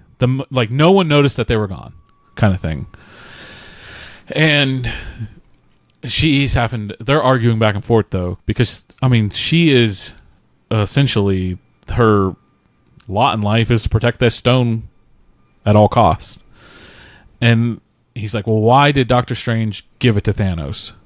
And this is one of my favorite part of the movies. She's like, what? Excuse me? What'd you say? Yeah, he gave it to him. And that's when it's dawning on her like, whoa. Yeah, so it's one of my favorite parts of the movie is because you remember in Doctor Strange, the movie, before she dies, right? Yeah. She said, I used Dormammu and the dark magic and the Space Stone to keep myself alive for selfish reasons when the universe is bigger than ourselves. Mm-hmm. So the fact that, and she told Strange that, so the fact that Strange realized that the universe is bigger than himself, and he's always had issues with that because when he was a doctor, he was selfish. He was very selfish. He only took cases that he knew he could be successful in. Yeah, right? So the fact that she knew that Strange would willingly give up something that he swore his life on to protect for the universe, she was like, yeah, because he's the best of us. Yeah, like the fact that she like realized that he did an ultimate sacrifice is like he's onto something. Like he knows that this is the only way possible. So that was like a full circle for me. Like, Strange. It's like that's why this is one of the greatest movie experience of all time, because it just, you had to watch everything. Yeah, I love that part, man. And that's when she ends up giving it to Hulk, and that jumps us to Ant-Man. So this was really cool. Iron Man is flying up, gets into his Avengers tower, and that's when you're witnessing the end of Avengers with Loki surrendering. And the coolest thing is seeing everyone, like, this is new footage. This is stuff they shot for this. This isn't like, hey, we're going to splice in some stuff. No, these actors had to get back in their costumes from the Avengers movie. In 2012, right? Yeah. How cool is that? I loved it. How cathartic would that be, making this movie, especially for characters that this is it? Like, hey, today you're going to wear what you wore the first time. Like, how cool, like, I'm in the old suit. I thought of that a couple times, like Gamora and people that got to be a younger like the older version. I don't know how I'm saying it, but the original version. Yep. And how cool that must have been for them. But that's when we get there's a lot of funny scenes in this part. Yeah, that's the humor ramps up a little when Tony Stark's like, "Oh, Cap, that suit did nothing for your ass." And that's America's ass. As far as I'm concerned, that's America's ass. Yep. Well, then also when they're all sitting there staring at Loki, and Tony's like, "So we all going to sit here and stare at him, or are we going to go?" Yeah, like the pose off's over. If you want to pick something up, that'd be great. Yeah, that was pretty funny. Oh, and then when this, and also like Captain America, the character has grown and changed so much. And this one, he's still like, by the book, we're doing this, because he walks by, says something, and Loki morphs into him and mocks him. And that's when Thor throws he's like, how can you stand that? Yeah. And also, like, the growth of the character in Avengers Age of Ultron, Tony Stark cusses, and he's like, language. And this one, Captain America's cussing all the time. Let's go get the son of a bitch. He's just grown. He's just an old grumpy man now. Yeah, he is like 100 and something. Well, then you got the funny part of like Hulk being pissed about stairs. Yeah, when they all get on the elevator and Hulk goes to step on them, like, whoa, maximum weight capacity. Take the stairs, buddy. And I'd be like, I couldn't be friends with the Hulk. Hulk's just going to destroy your shit, man. Oh, yeah, he's like the friend you don't invite over because he's going to break everything. He's going to get drunk and destroy your shit. Your house is going to be down. Yeah. But that's when they make him take the stairs, which is funny. But then you got, then you take Captain America takes the one elevator. Oh, so bring back old people, everyone from Winter Soldier. Everybody from, it's Agent of S.H.I.E.L.D. too, the TV show. And Captain America Winter Soldier and the previous, Captain America movies. All those Hydra agents, essentially, those double agents are on the elevator. And it mimics the scene of Captain America. Is it Winter Soldier or Civil War? It's Winter Soldier. It's Winter Soldier. Yeah, when he gets on and he's like, if anyone wants to get off, now's your chance kind of thing, because you know you're going to fight in there. And he gets on and it's that same vibe, and you're thinking like, oh yeah, the guy's reaching for his pistol. Oh shit, here we go again. Captain America's going to whoop some ass in the elevator. And then he's like, nope. And he just leans in and goes, Hail Hydra. And then they're like, "Oh shit! Oh shit! Captain America's this is so great." Their reality's fucking weird because they think Captain America's a fucking Hydra soldier.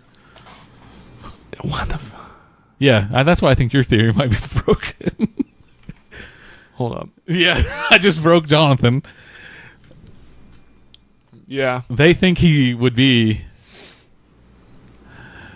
Yeah. So maybe they just assume they think he is in Winter Soldier now, but he's just like a double agent. Yeah. Okay. I'm okay with that. It works. Yeah. It checks out. That's probably why they trusted Captain America so long in S.H.I.E.L.D. because they're like, oh, he's not corrupted. He's actually part of Hail Hydra, but no one's talking to him about it. And the real Captain America's like, I have no idea what the fuck you're talking about. Yeah. But Captain America, he gets out the elevator smirking because it got. I love also because a couple years ago in the comics, he says Hail Hydra and the world broke for a little bit. Oh yeah. So that was a cool little toss to that. But that's when he runs into the current, the 2012 Captain America.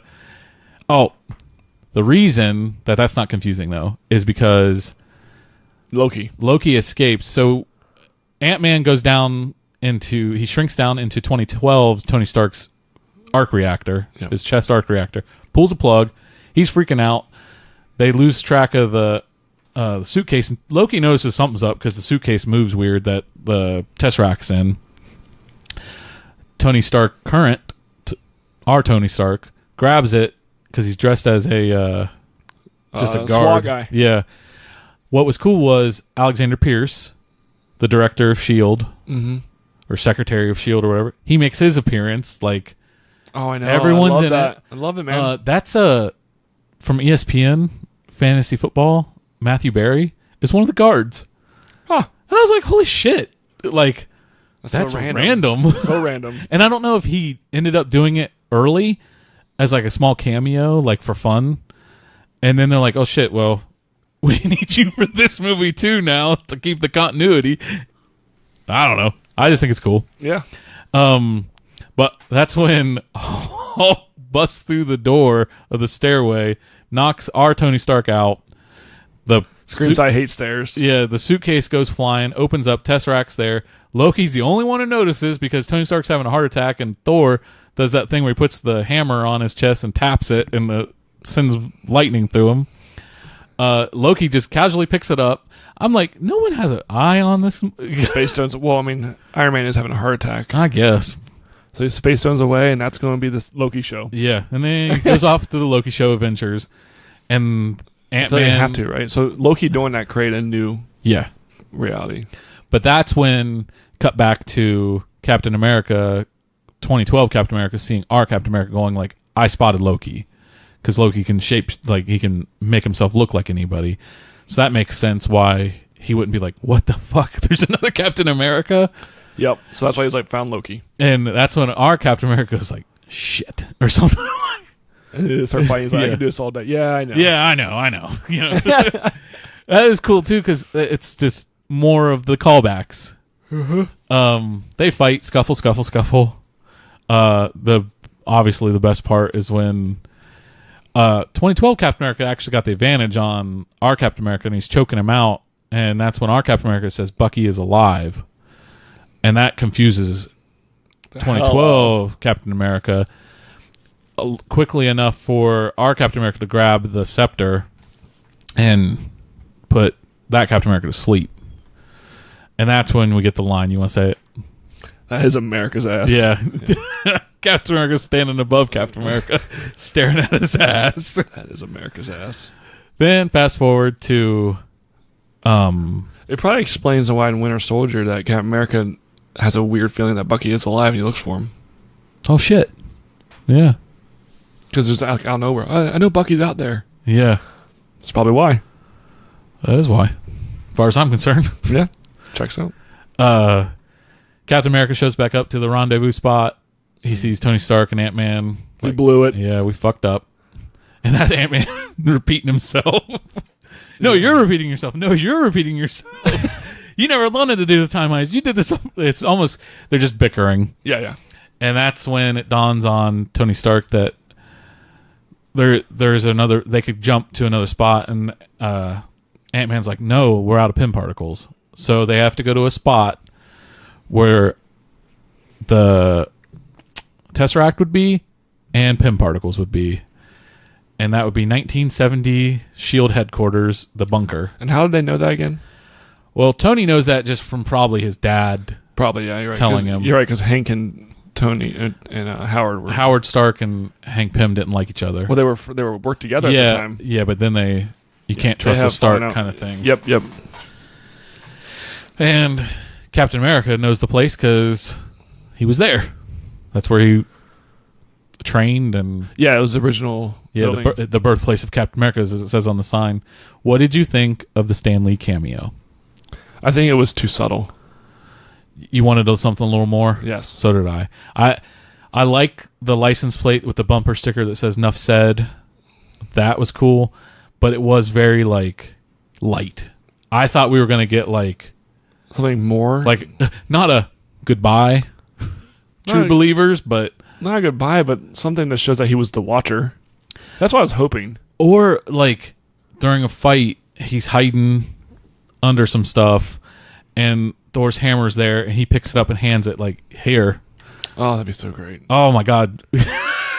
Like, yeah. I just thought there'd be something more like that. And maybe they just were like, well, this is what we shot for it.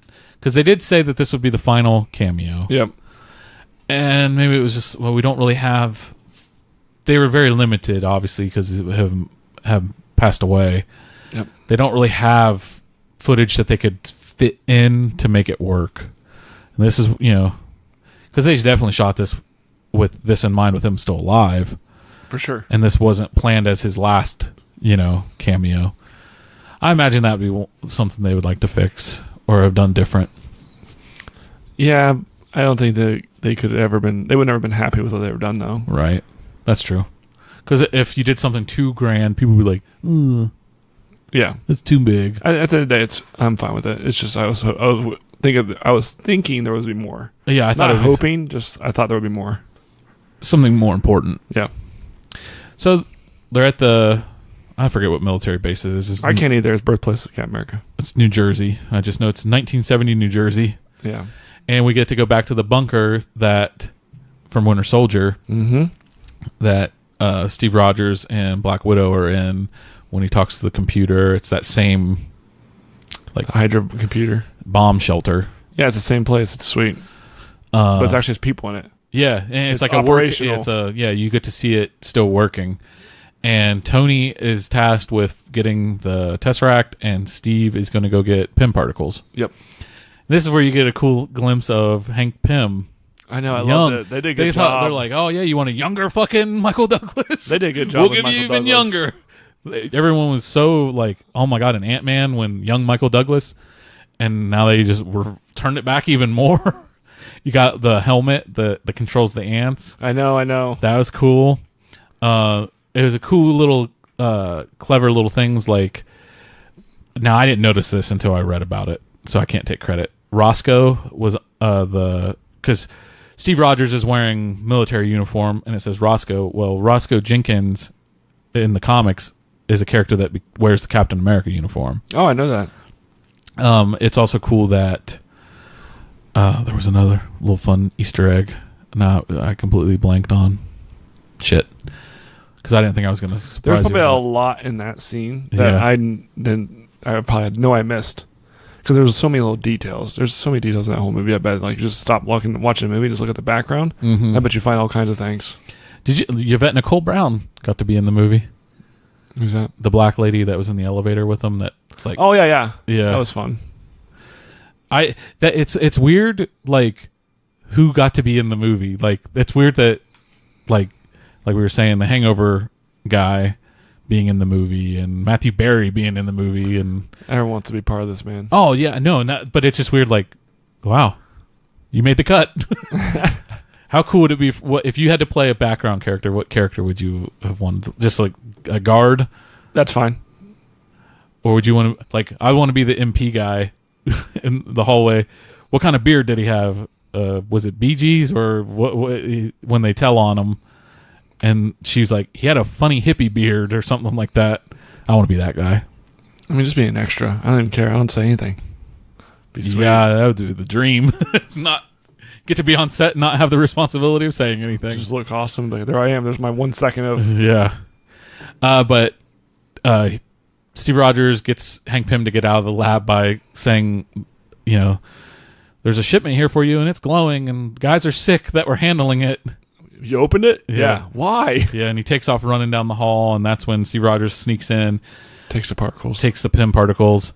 And when he gets out of the room, though, that's when he sees the MPs looking for him, and he ducks in an office, and this was a heartbreaking moment. Oh man, that was the second of the choke ups. Yeah, he sees Peggy Carter because he jumped in her office. At first, he sees his picture on her desk. He was confused, like, what the heck? Yeah, and then he looks through the window. It's one of those offices where you walk through and there's 2 doors. And yep. He sees her talking, and the whole movie has even reminded you how much he misses her, and he still carries the compass with her picture in it. That was in the fight with Captain America's, because that confused the 2012 Captain America. Like, where'd you get this? Yeah. Yeah. And that is a little somber moment. And then you got another sad part. Yeah, holy crap. So Tony Stark finds the Tesseract, opens up, gets it, throws it in a little briefcase, and as he's leaving, bumps into Howard Stark. And I thought it was real clever that when Howard Stark asked him what his name was, he said Howard Potts. I thought that was that's cute. Yeah. And just talking about how Howard Stark is expecting, his wife's expecting, and that'd be young Tony. Mm-hmm. And it's so weird to see Tony not be cocky or like sure of what he's saying. Nope. He was stumbling over his words for, just he was completely blindsided and taken back by seeing his dad. Yep. Because they had a terrible relationship, right? Yeah. But then they have a really good line when he says, I thought I had a rough childhood, but eventually you just only remember the good stuff. And that was a really, really good line. It was really cool seeing Jarvis. Yeah, actually, as a person. Yeah. So that inspired me to watch Agent Carter, the TV show. Okay. And that actor is the same actor. Is it really? Yeah. The Tony, the Howard Stark is different. Okay. The actor. But the Jarvis is the same. And then I heard that's the first TV show character that was introduced in the TV shows to be put in the movies, and not the other way around. Several characters that have been in the movies have been in the TV shows. Yeah, yeah. But this is the first character to jump from TV show to movie. I thought that was the real, he's only in it for 20 seconds, if that, says one thing. And I was like, that's really cool for everyone who loved that show, though. Being like, oh, because he's a big character in it. But yeah, didn't you get the closure? Yeah, you got Iron Man and his dad yeah, finally, because he didn't get good closure with him before Winter Soldier murdered him, which is often forgotten about, by the way. Hashtag never forget.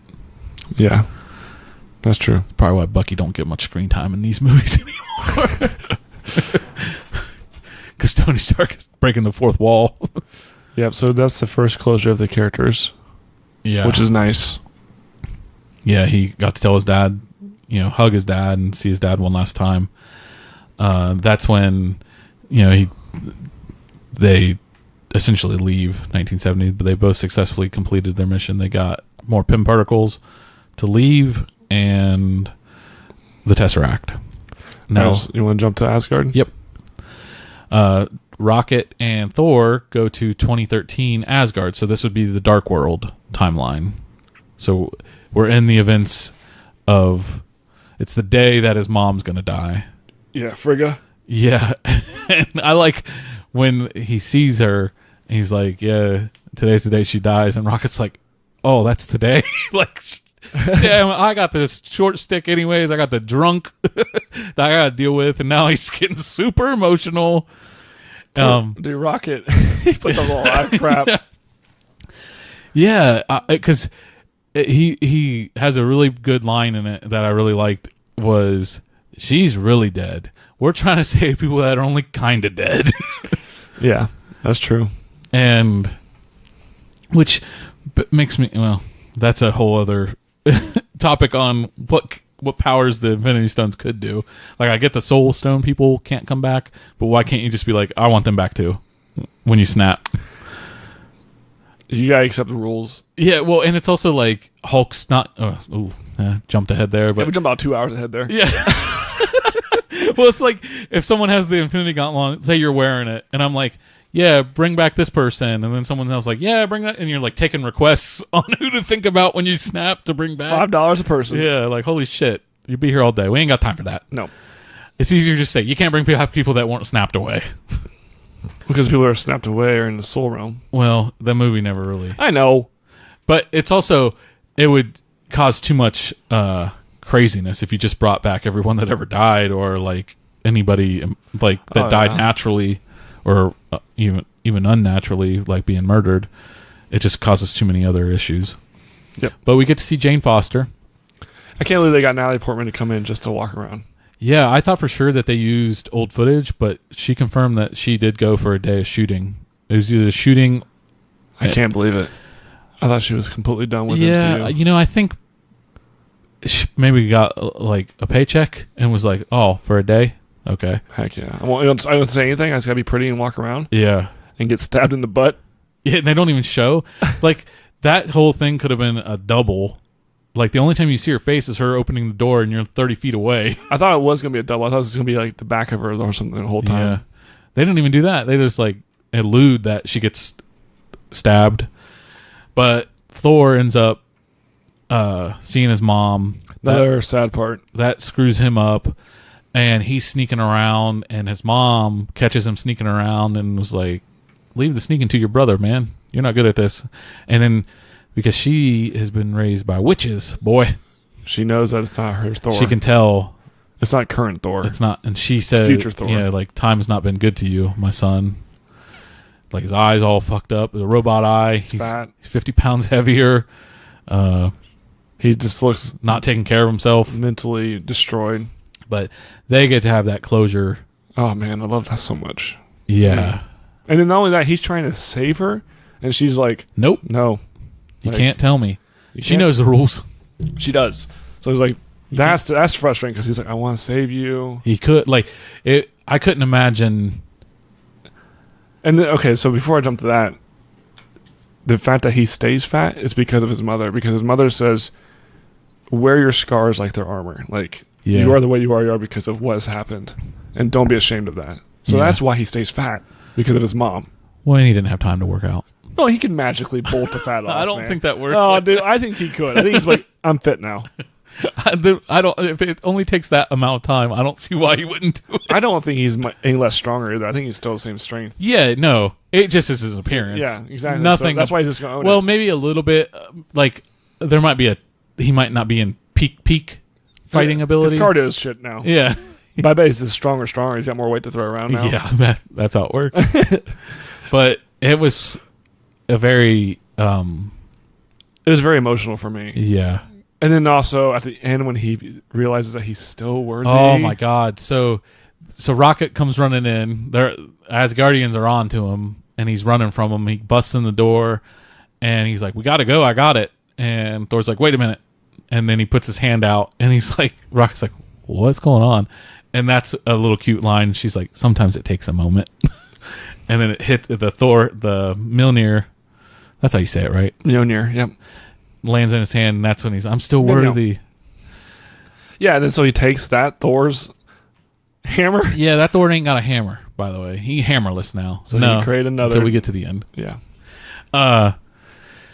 But it was also perfectly. Then you get the ding ding ding ding, ding. The music hits, and you're in the opening of Guardians of the Galaxy, and you see Peter Quill, Star-Lord, doing his thing in the beginning of the movie. Yeah, the dance and everything. And then they cut the music off. And he says him singing like an idiot. Yeah, what it would be like if you were watching, because it shows War Machine and Nebula spying on him, and it's just him singing out loud because he has his headphones on.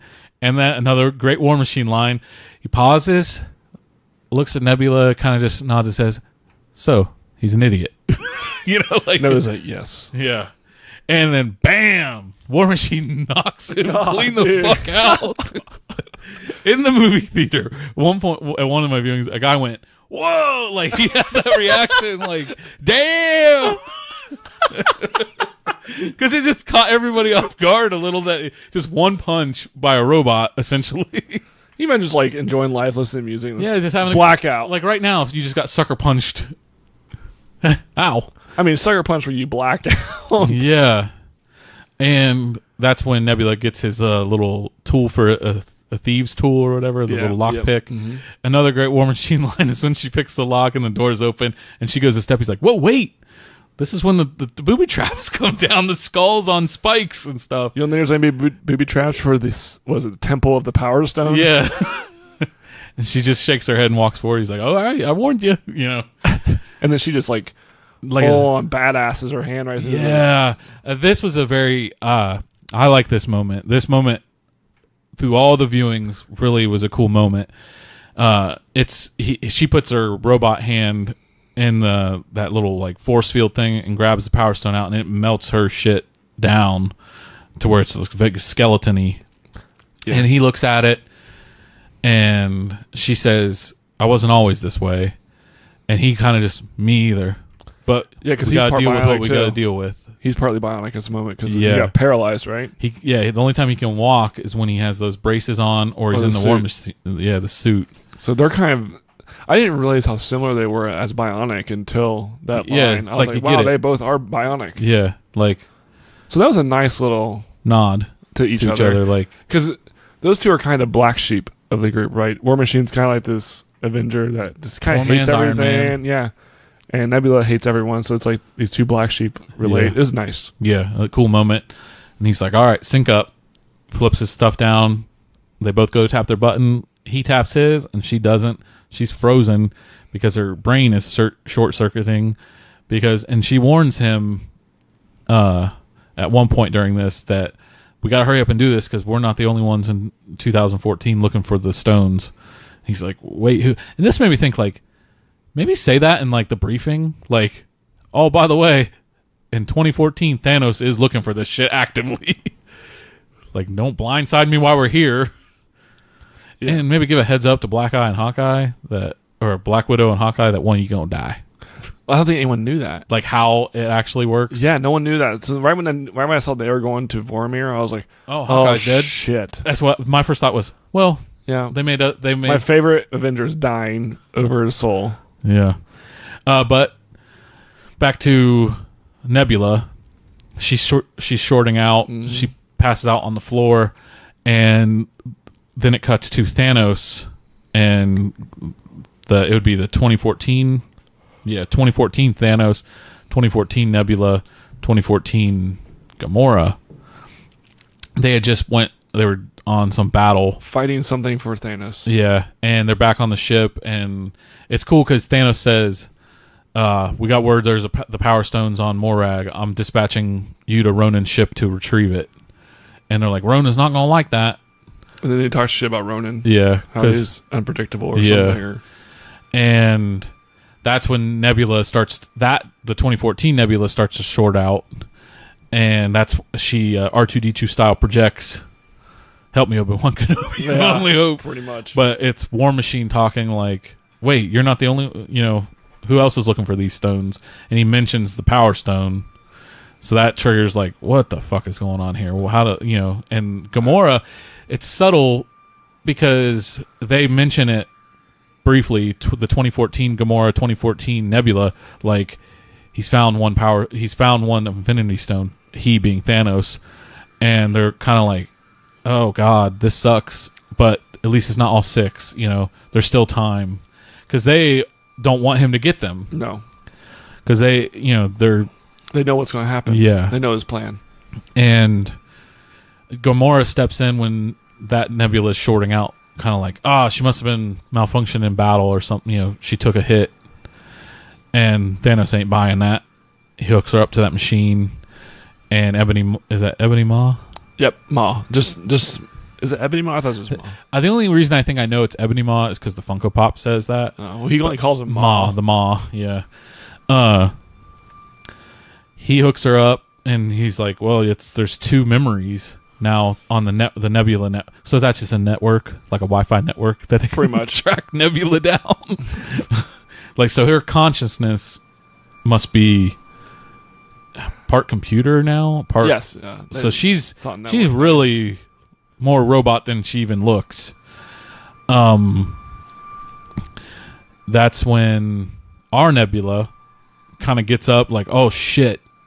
She realizes they know because they review the footage of 2014 Nebula, who now has our Nebula's memories. Mm-hmm. And that's when I thought it was cool because Thanos they project the briefing of like what power stone, like who's going after what stones, and I think Gamora's like Terraners or something like that because they call Earth Terra or something. Terra, yeah, and Thanos says Avengers because he's seen he's aware them. because of 2012. Yeah, so it's cool that that's how also he knows, and they talk about it in Infinity War.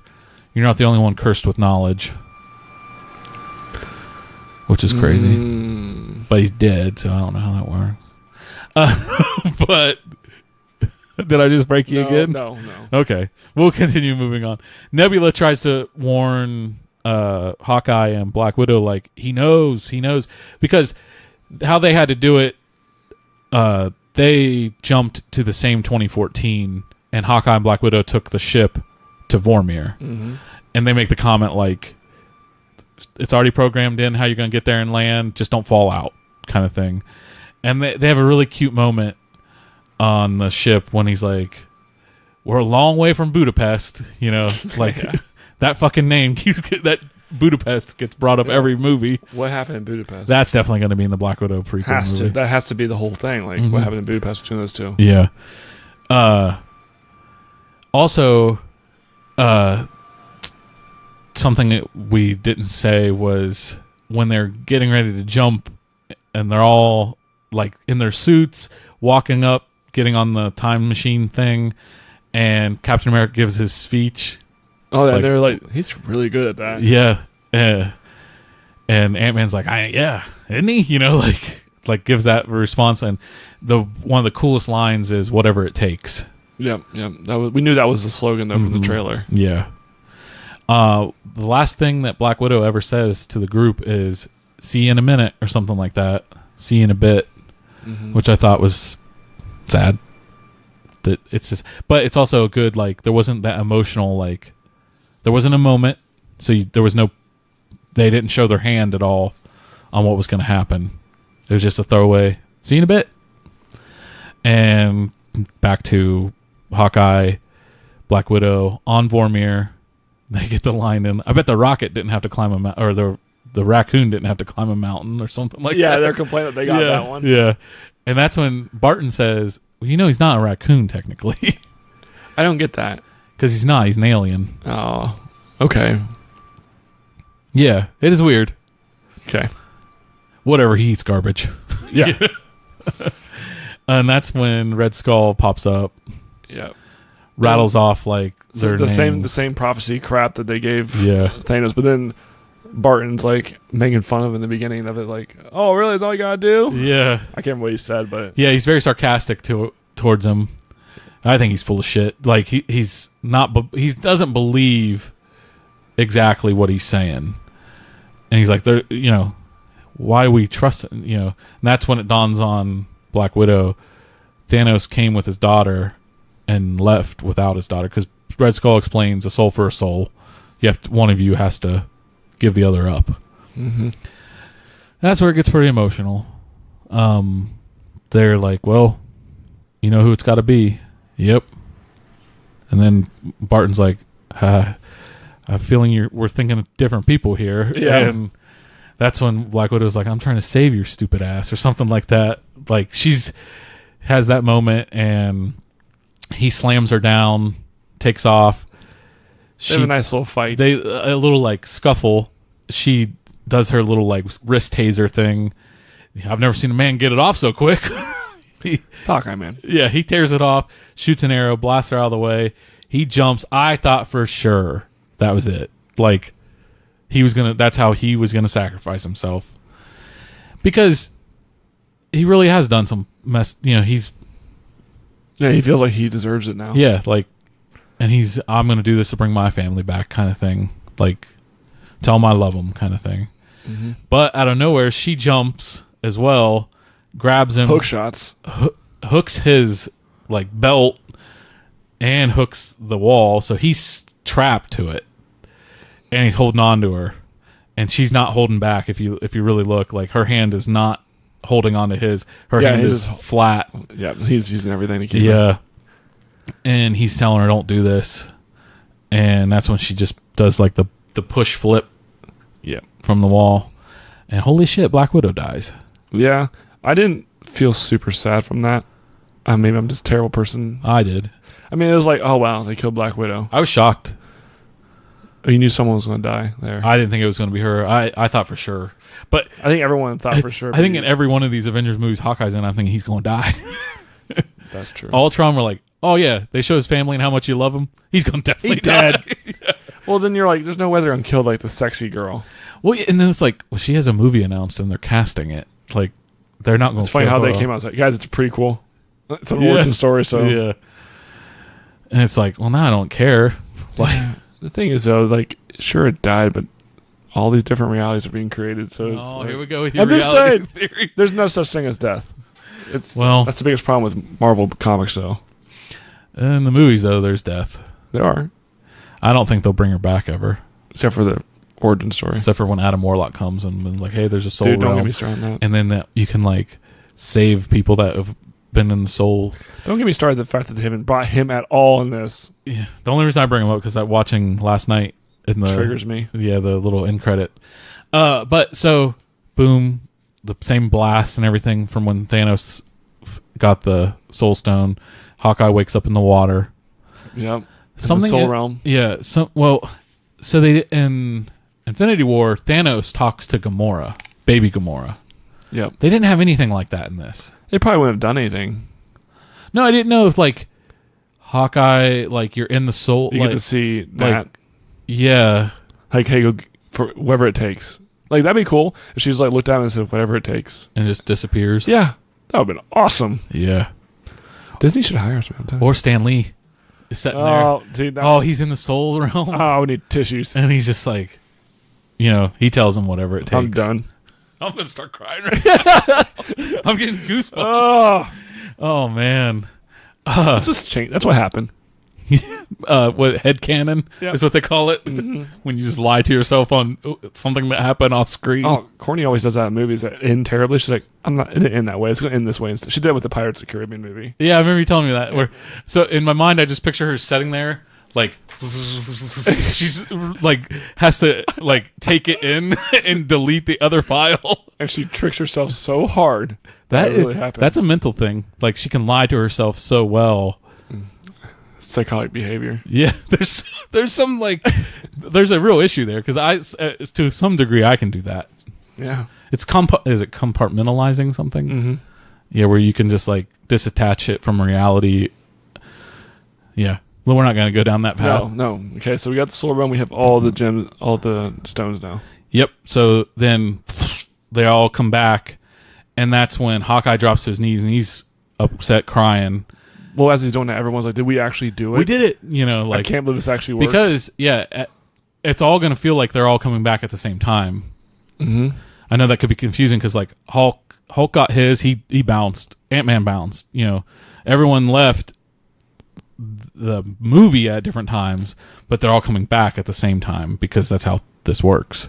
Yep. It'll feel like... Yeah, because when they go to 1970, Ant-Man hitting back is the same amount of times they did 1970. Yeah. So they're like, holy crap, like you said, we did it. It worked. And they're like, where's Nat? Yeah. And that's when you get the Hulk drops to his knee and just that like pound of that sound of him punching he doesn't hit it hard. Like it ain't like, it's like just the sadness is how that ends. And then it shows them kind of at a little dock. I'm having trouble. What happened to Nebula? Did she go back? Oh, yeah, we kind of messed that up. So when she's trying to warn Hawkeye and Black Widow, that's when Thanos, his ship shows up, and he abducts our Nebula. And to prove the 2014 Nebula is like, I'm not going to betray. I swear to God, I'm not going to do anything. She's beating the crap out of our Nebula and then our Nebula has kind of upgraded her face a little, put some color in it. There's some gold. She takes the gold plating off and puts it on her face, and she's going to take the time travel GPS thing and go to our realm and sabotage everything. Mm-hmm. So she shows up. She's with them when they all come back, but she's just quiet and just stands there. She doesn't do anything. Which, classic Nebula, so no one bats an eye. and everyone's distracted by the loss of Black Widow. And that's when a lot of them are out on the dock. Well, it's actually just the originals. It's the original Avengers are out on the dock mourning. It's not War Machine or anybody like that. And that's when Cap and Tony are talking and like, does she have any family? And Captain America's like, yeah, we were her family, you know. And Thor's like, cut the bullshit. Like, why are you crying? Like, we're gonna bring her back. Like, we have the stones. Like, we're bringing everybody back. And that's when Hawkeye says, no, it doesn't work like that. And Thor and Hawkeye kind of having a little argument. Thor's like, no offense, but this is magic space shit. Hawkeye's like, well, the floating fucking... Well, you didn't say fucking... You should have. The fucking red guy floating there. The red floaty guy told me this. If you want to go over there and ask him... Yeah, you take your hammer, and you fly over there, and you ask him. That is a good, like...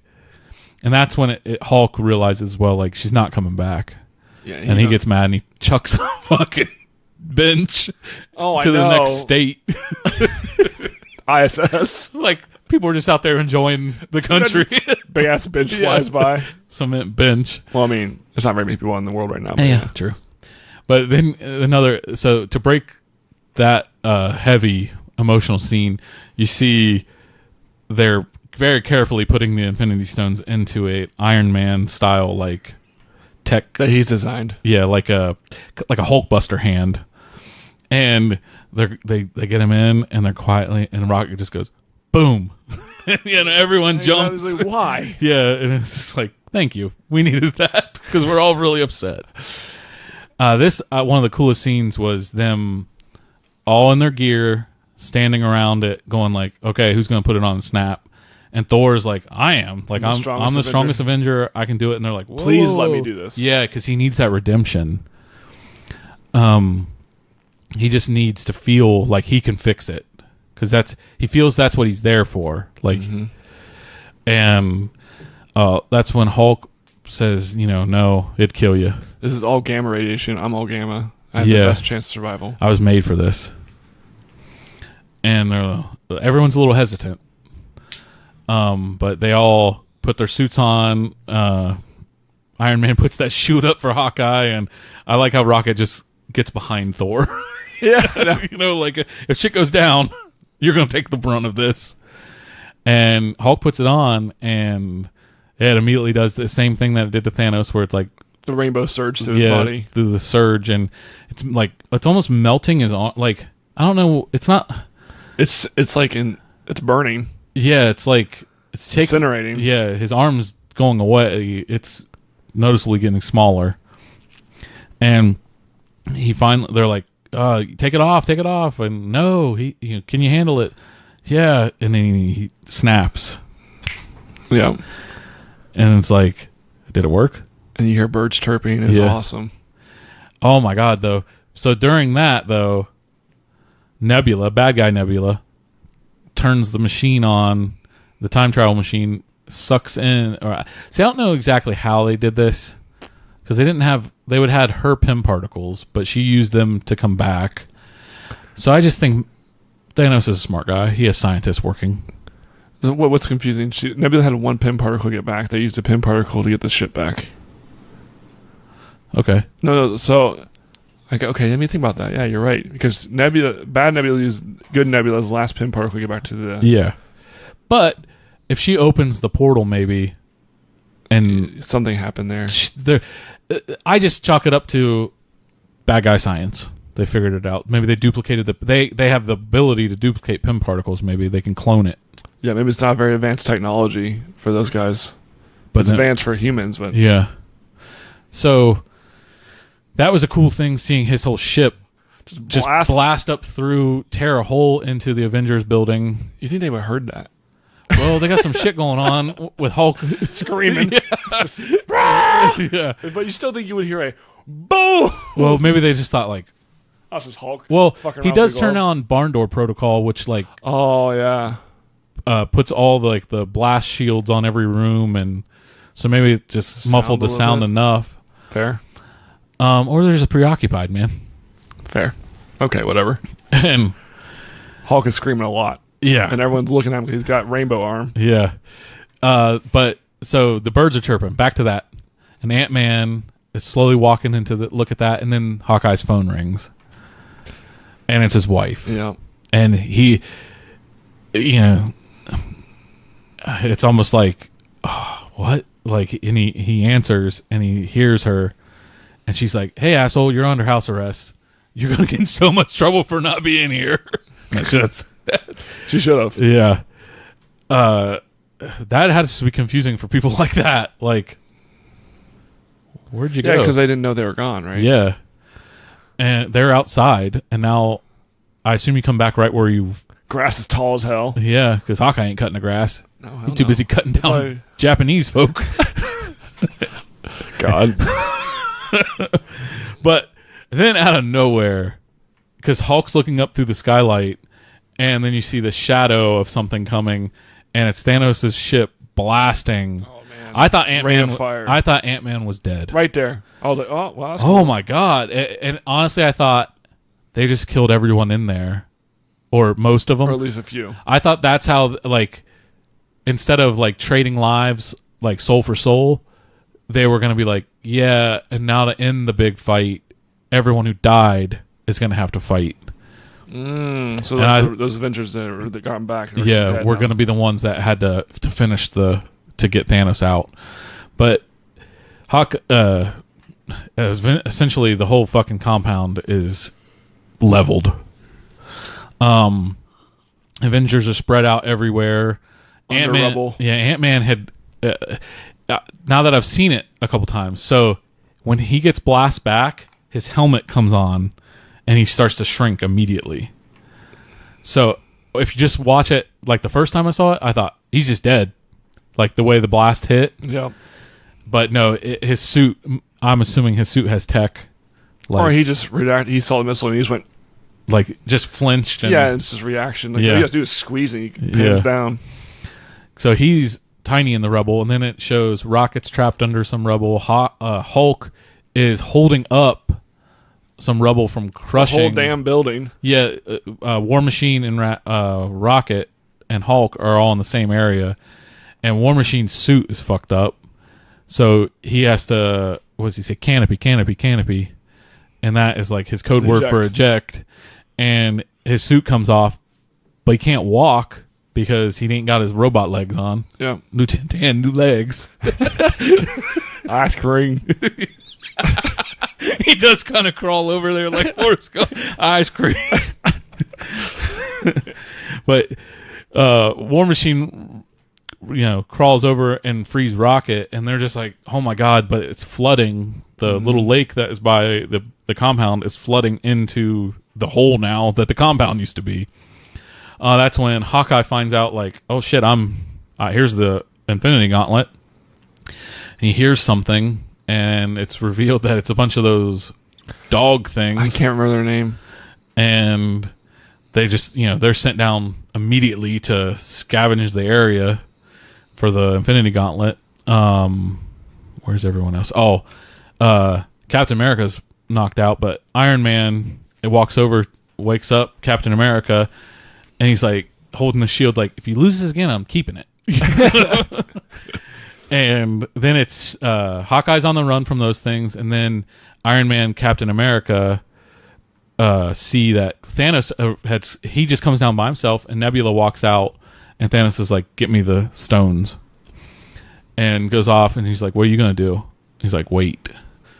And that's when Thor had been watching Thanos and Captain America and Iron Man walk up like, what's he doing?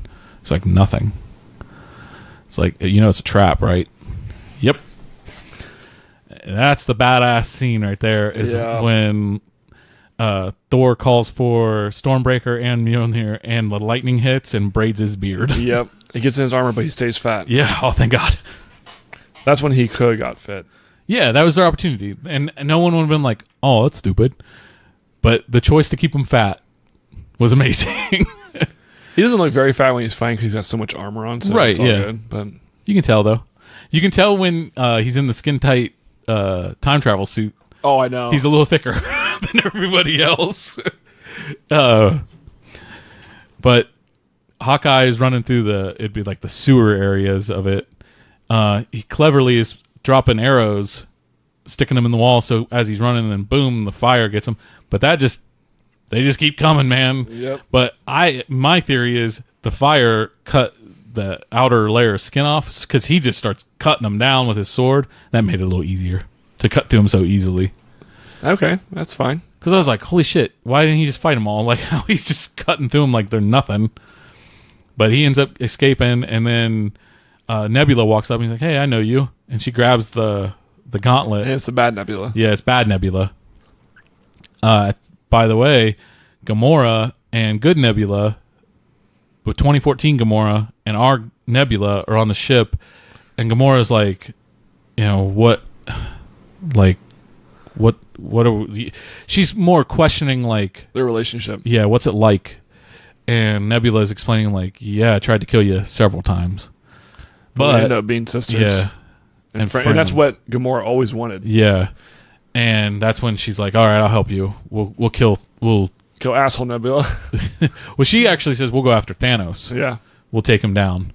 But back to Hawkeye giving the gauntlet to bad Nebula. That's when Gamora and good Nebula show up, and Hawkeye is fucking confused, and he hurries up and scoots to the side as they're having the argument, and bad Nebula goes to shoot Gamora, but good Nebula shoots and kills bad Nebula, and Hawkeye grabs the gauntlet and runs off. But so time travel movies tell me it did good. I was expecting good Nebula to just disappear. Nope. But that's not how the MCU works, which is cool. That's a different time. Yeah, because that's not her past. That happening validates what they're just saying. How it's not your past. Your future is your past, and they're two different Nebulas. Yeah. So that's cool. Yes, it worked. And not only that scene was sweet because Nebula killed off her old self. Like, yeah, I'm no longer that person. I'm no longer bad. Yeah. Oh, so cool. And I like how the bad Nebula doubled down on being bad. Oh, I know. I honestly thought when Hawkeye gave her the gauntlet, I was like, oh my god, she gonna put it on like in the comic? Just like in the comic. I was like, and then there's gonna be a fight where everyone's take the damn comic, the book, the glove from her. Yeah. But no, I think they hinted at. Yeah. By having her hold it, it's a hint. Like, I was like, they're gonna put it on, and then they're gonna she's gonna be like, Father, I want this for myself, kind of thing. And then there'll be a 3-way fight. Oh man. But no, that's fine though. Yeah, no. That, to be honest, in the comic, that's a messy storyline. It got a little silly there. Like, now Thanos teams up with the Avengers to take on Nebula, and then there's just too much back and forth. BS. Mm-hmm. It's a fun read, but yeah, it'd been weird on the TV. Yeah, it did. It wouldn't make sense in the movies. It's still a nice little nod, though, and how they establish how powerful you have to be to even have the Infinity Gauntlet. Yeah, because in the comic it was like, hey, Jim Bob could put it on, have fun. Old Jim Bob rocking that Infinity Gauntlet. Oh, I want some corn. Yeah, but no, I like how they made it where you couldn't just be a regular dude and have all these. No. It was just way too powerful. Mm-hmm. Makes sense. Sure. But Thor, Captain America, and Iron Man approach Thanos, and we get what we've been wanting this whole time. A badass fight between them. Yep, and it is badass.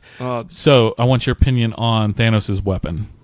That, Darth Maul giant buster sword? Yeah. I know there was, in our friend group, a little bit of people didn't like how they didn't explain the significance of the weapon, because it's super powerful. I guess I don't know what the significance is. There's none. It's just a space weapon. Oh, okay. Like, Thanos ain't gonna have some shit weapon. But yeah, I mean, what it does to Captain America's shield and our lightsaber versus shield. I don't think it's a sword. I think that you're right. It's space weapon metal, whatever that is. It's like when people say oh, but Captain America's shield is made with the strongest metal. It's the strongest metal we know on Earth. Yeah, not in the universe. And dude, we saw Thanos go one-on-one with Hulk and crush his ass. So you assume Thanos got a powerful weapon plus all his strength. And this one's pissed off. And we know Thanos can wield the Power Stones like it's no big damn deal. Yeah. But the fight is amazing. But I'll tell you what, sorry, continue with that shield thing. That pretty much puts that whole lightsaber shit to bed. It done. I don't want to hear anyone tell me that a lightsaber couldn't cut through that fucking shield. Yeah, I know. We got metal busters. A metal shield or metal fucking sword can bust through it if it gets hit. If you hit it, enough time. And it's strong enough metal. And they did a good job about he was going at it at angles to cut it to pieces. And he was gonna hard too. It wasn't like he hit it once in his butter. It was like pop, pop, pop, pop, chipped. So, do a really cool job of mixing, Iron Man coming in, Captain America coming in, Thor coming in. Like, the fight was really well done. Oh my god, dude. This is when I started getting, like, in my opinion, probably really choked up because the feeling was so good for me. Like, this is what you want. Yes. For the next 45 minutes of the movie, I was probably choking up the hardest because I just couldn't believe what I was watching. Yeah. It was an emotional experience of just like... It was like our childhood coming in live action. That's how many times have we done that in the front yard? Oh, I know. Or, I mean, just reading the comic and imagining how it would be. Yeah. And seeing it, like, oh. Yeah, I know exactly how you feel. That's when one of the coolest moments of the whole movie, we have Iron Man. Well, Iron Man gets smacked because Thor tosses Mjolnir and hits Mjolnir with Stormbreaker, sending Mjolnir fucking hurtling.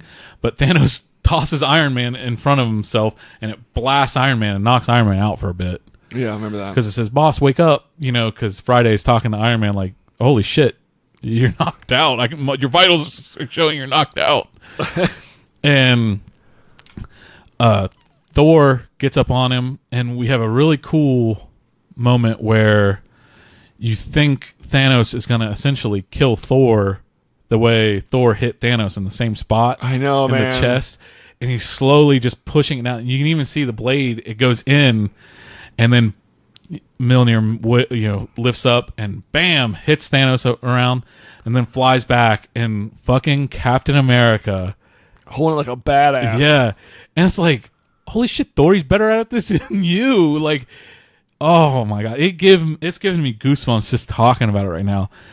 Captain America worthy enough to fucking wield Mjolnir. And then, Thor's like, I knew it. Yeah. And then he gets blasted. Yeah. Yeah, he's like, knew it. Then Thor, and then Thanos, punches him across the world. Yeah. And then Captain America runs up on him and doing that, spin, uppercut with the hammer. They do a cool job about, So I didn't realize Mjolnir had thunder powers. I thought Thor. No. So that's the only problem that I thought. That's the only problem the whole movie. I was like, that's weird because that he can just direct lightning. Yeah, Mjolnir didn't. As far as I know, it doesn't have thunder powers in it. Thor had thunder that he just used to direct through Mjolnir. So the fact that they gave Mjolnir lightning, was a little weird to me. Didn't take me out of the movie. Still loved it. Still loved it. Still badass. But it's just I was like, oh, okay. I guess this whole time I thought it was just he's the god of thunder, not the god of hammers. Yeah, well, Captain America's the god of hammers now. I guess so. But he rocks Thanos a few times with it. But Thanos eventually gets the advantage on him. He gets the second wind.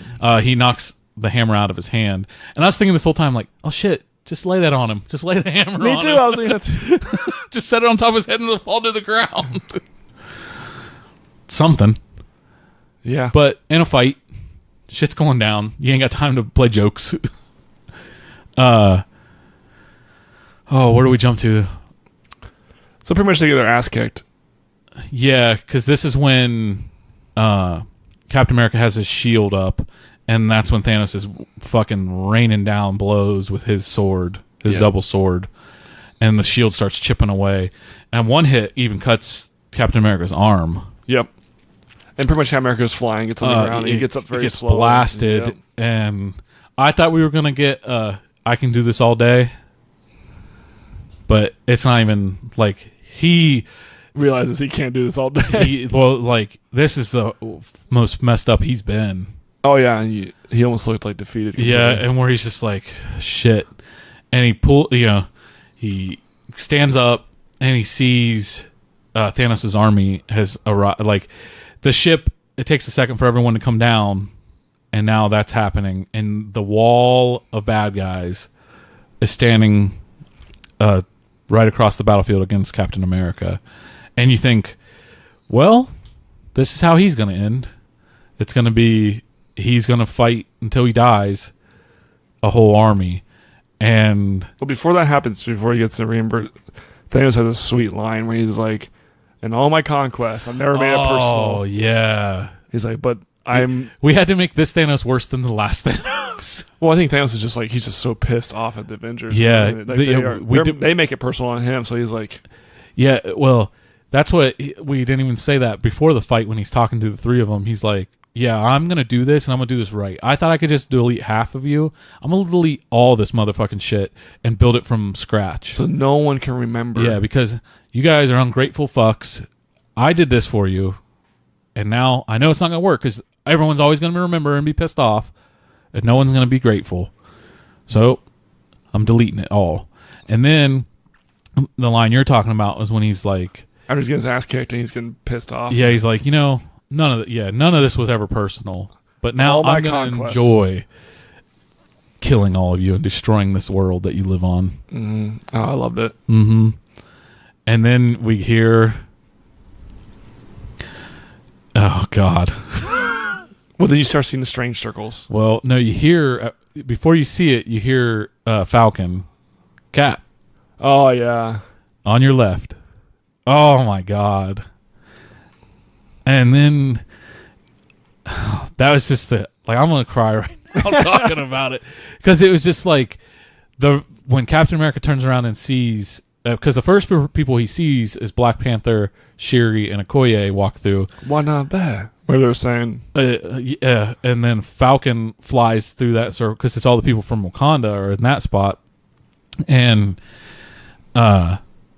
then slowly all these other circles are opening and it's everybody. So Doctor Strange has informed Wong... From Titan. Yeah, to get everybody. So Spider-Man, everyone's coming back. All of them come back through the circles. And now it's all the good guys from 20-some movies versus Thanos' army. The poor defenders never got their circle. Nope, they're waiting. They're still waiting.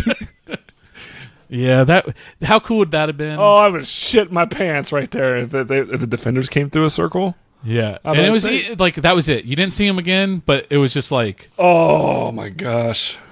What? Or Logan. Oh, that's what Jackson, my son, he was just waiting. He's like, I was just waiting for claws to spike through Thanos. I was like, yeah, that's how they're going to... Wolverine comes in by killing Thanos. 22 movies just for it to end out of nowhere with a character that's not been part of it. Yeah. And everyone would loved it. Nailed it. Yeah. But then we get the coolest line that we've been waiting for since Avengers 1. Avengers Assemble? Yep. Avengers! Assemble. And I think that's when he tightens it. Or does he tighten the shield on before? I think before that. When he gets his ass kicked, he stands up. Yeah. And that's when they come out. Yeah. But holy shit. But, I mean, seeing like the Wasp come in, seeing Rescue, that's when I was like, oh my God, they got pots. Yeah, everybody. And that's when also...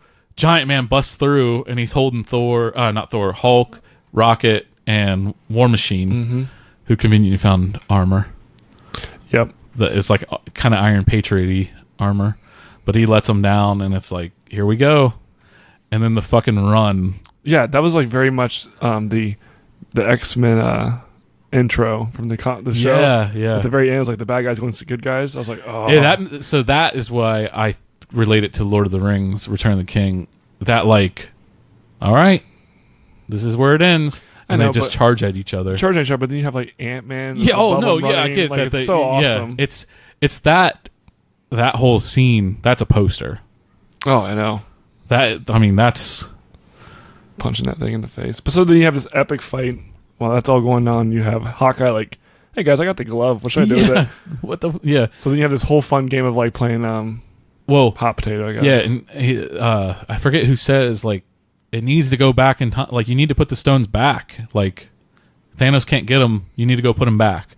We need a time machine. So they're trying to get to the van. Well, that's when it's revealed, like, well, we got one.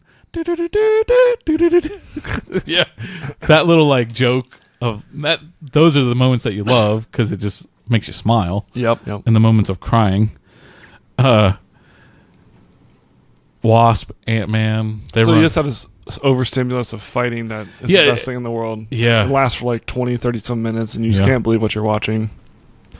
It's amazing. Oh, my God. Everyone getting their little moment to be back. Yeah, being badass, Spider-Man. Oh, you had a hug from Spider-Man and Iron Man, Yeah. like during the fight. Yeah. Oh my god.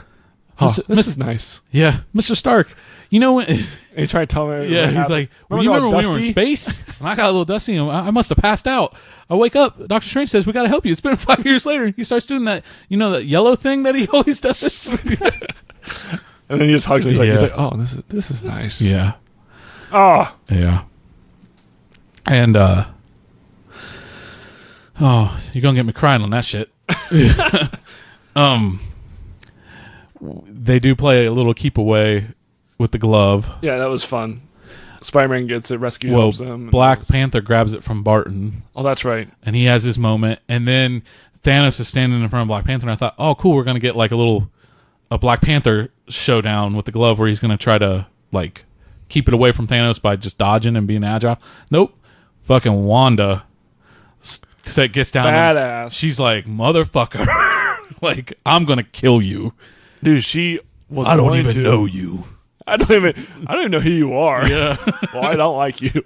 Dude, she was going to if he didn't call that emergency, whatever. So, yeah, she gets him caught, and she's crushing him in her witch powers. And that's when he says, rain down fire. I can't remember what the code word was. I think it's just rain of fire, or rain down fire. Okay. And the one guy is like, Ma. Was it Ma or was it Corvus Glaive? I think it was Glaive, you're right. He's like, Basire, our troops. And he's like, fuck them. I'm going to die. Yeah, I'm being killed, motherfucker. And that's when they just essentially Hellfire. They're bombing the whole battlefield regardless. We didn't mention, so you got Asgardians. Oh yeah, you got freaking Wakanda. Where did Valkyrie get her Pegasus? She had it. Yeah. Fine. Yeah, it's fine. Yeah. It's just some things you just gotta accept for awesomeness. The people of Wakanda. We also had real subtly they had Kraglin from Guardians of the Galaxy. The Ravengers were there. Were they really? Yeah. I didn't even see them. I had to see. It was like my third time seeing it, where I'm like, holy shit! Like they didn't even get any screen time. So speaking of, so Star-Lord's fighting. One guy kind of gets the best of him, and then gets shot as he falls, and it's Gamora. And then you have that moment where he's like, "Oh my god, Gamora!" Gamora, and he walks up to her and touches her face, and she knees him in the nuts once. He just like flinches and then knees him in the nuts again, and he drops.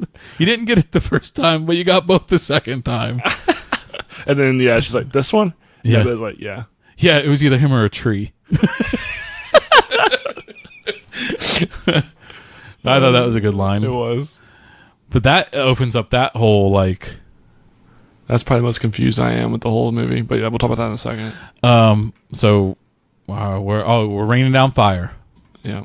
So everyone's just taking cover and hoping for the best. Yeah, the wizards are putting up their little shield things that they can do. Everyone's getting under that. That's when you get the reunite of Rocket and Groot. Because the wizards aren't blocking it from everyone. They're getting bombarded, and that's when they kind of hug. And Spider-Man, he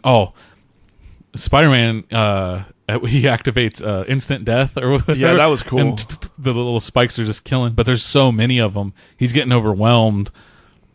But the rain of fire ends up blasting them all off. I think his suit breaks, or do they go away? I can't remember. Something happens where he's like laying on the ground, like in the fetal position, holding the gauntlet. Yeah, but then rescue the ship's guns aim up and are shooting up, and everyone's like, "What the fuck are they shooting at? What's coming?" And is Friday say like something's entered the atmosphere? Yeah, and it was Captain Marvel. Yeah, Captain Marvel fucking takes the ship down. Like she does. She just like it's fucking nothing. She did it in her movie. She did it in this movie. She's gonna run right through ships. Yeah. But the coolest thing is when she lands and Peter Parker's sitting there, and she's like, "Hi, I'm Peter Parker." She's like, "Hey, Peter Parker, what you got for me?" Like she's just so cool about it. This moment when there's a wave of bad guys, and he's like, "I don't know how you're going to get it through that," and then every woman in the MCU comes up, and Spider-Man. Yep, it was awesome. had that like poster moment there where they're all standing there. But in reality, Captain Marvel don't need any fucking help. No. Bitch, she took down a ship. Like, she just big ass ship. She flew through it. Yeah. But it gave everyone to have a little moment, which was cool. Yes. That's what this movie almost is just made of, which is just cool moment. Here's a little cool moment. You want a little cool moment? For that hero. Yeah. I mean, they did it with like Ant-Man and Wasp, like Ant-Man punching the shit out of that big ass thing. Mm-hmm. Wasp doing her little wasp things everywhere. Yeah. Like every hero. Black Panther had that streak where he was running with the gauntlet and getting punched, blast everyone around with his energy. Yep. Shuri even blasting people. Like everyone had a fun moment. Like screen time. Drax jumping on that thing's back. Yeah, just stabbing. Falcon took down a huge beast. Yeah, with his wings. And then started unloading onto it. Yeah, which was cool. Bucky, he didn't get a huge moment. I think it's often forgot he is a super soldier. Yeah, I know, but they always just have him shooting a saw. Yeah. Well, that's fine. Hey, just shoot a light machine gun. Don't actually use your super soldier metal arm to punch anything. Yeah. Let's just use that metal arm to pull a trigger. Yeah. He's really fast at it. He's really good at pulling that trigger. Never gets tired. But they tell Captain Marvel, you need to get that thing to the van because Ant-Man and the Wasp are in there getting it geared up to go back in time. And Thanos sees that and throws his like glaive thing. Yeah, his blade busts and destroys the time machine. Mm-hmm. The blast actually knocks Captain Marvel back. Everyone's knocked back. Captain Marvel and Thanos, they're fighting, which was cool. Thanos has the glove, and he has it on for a brief second, but Captain Marvel pulls it off. Yep.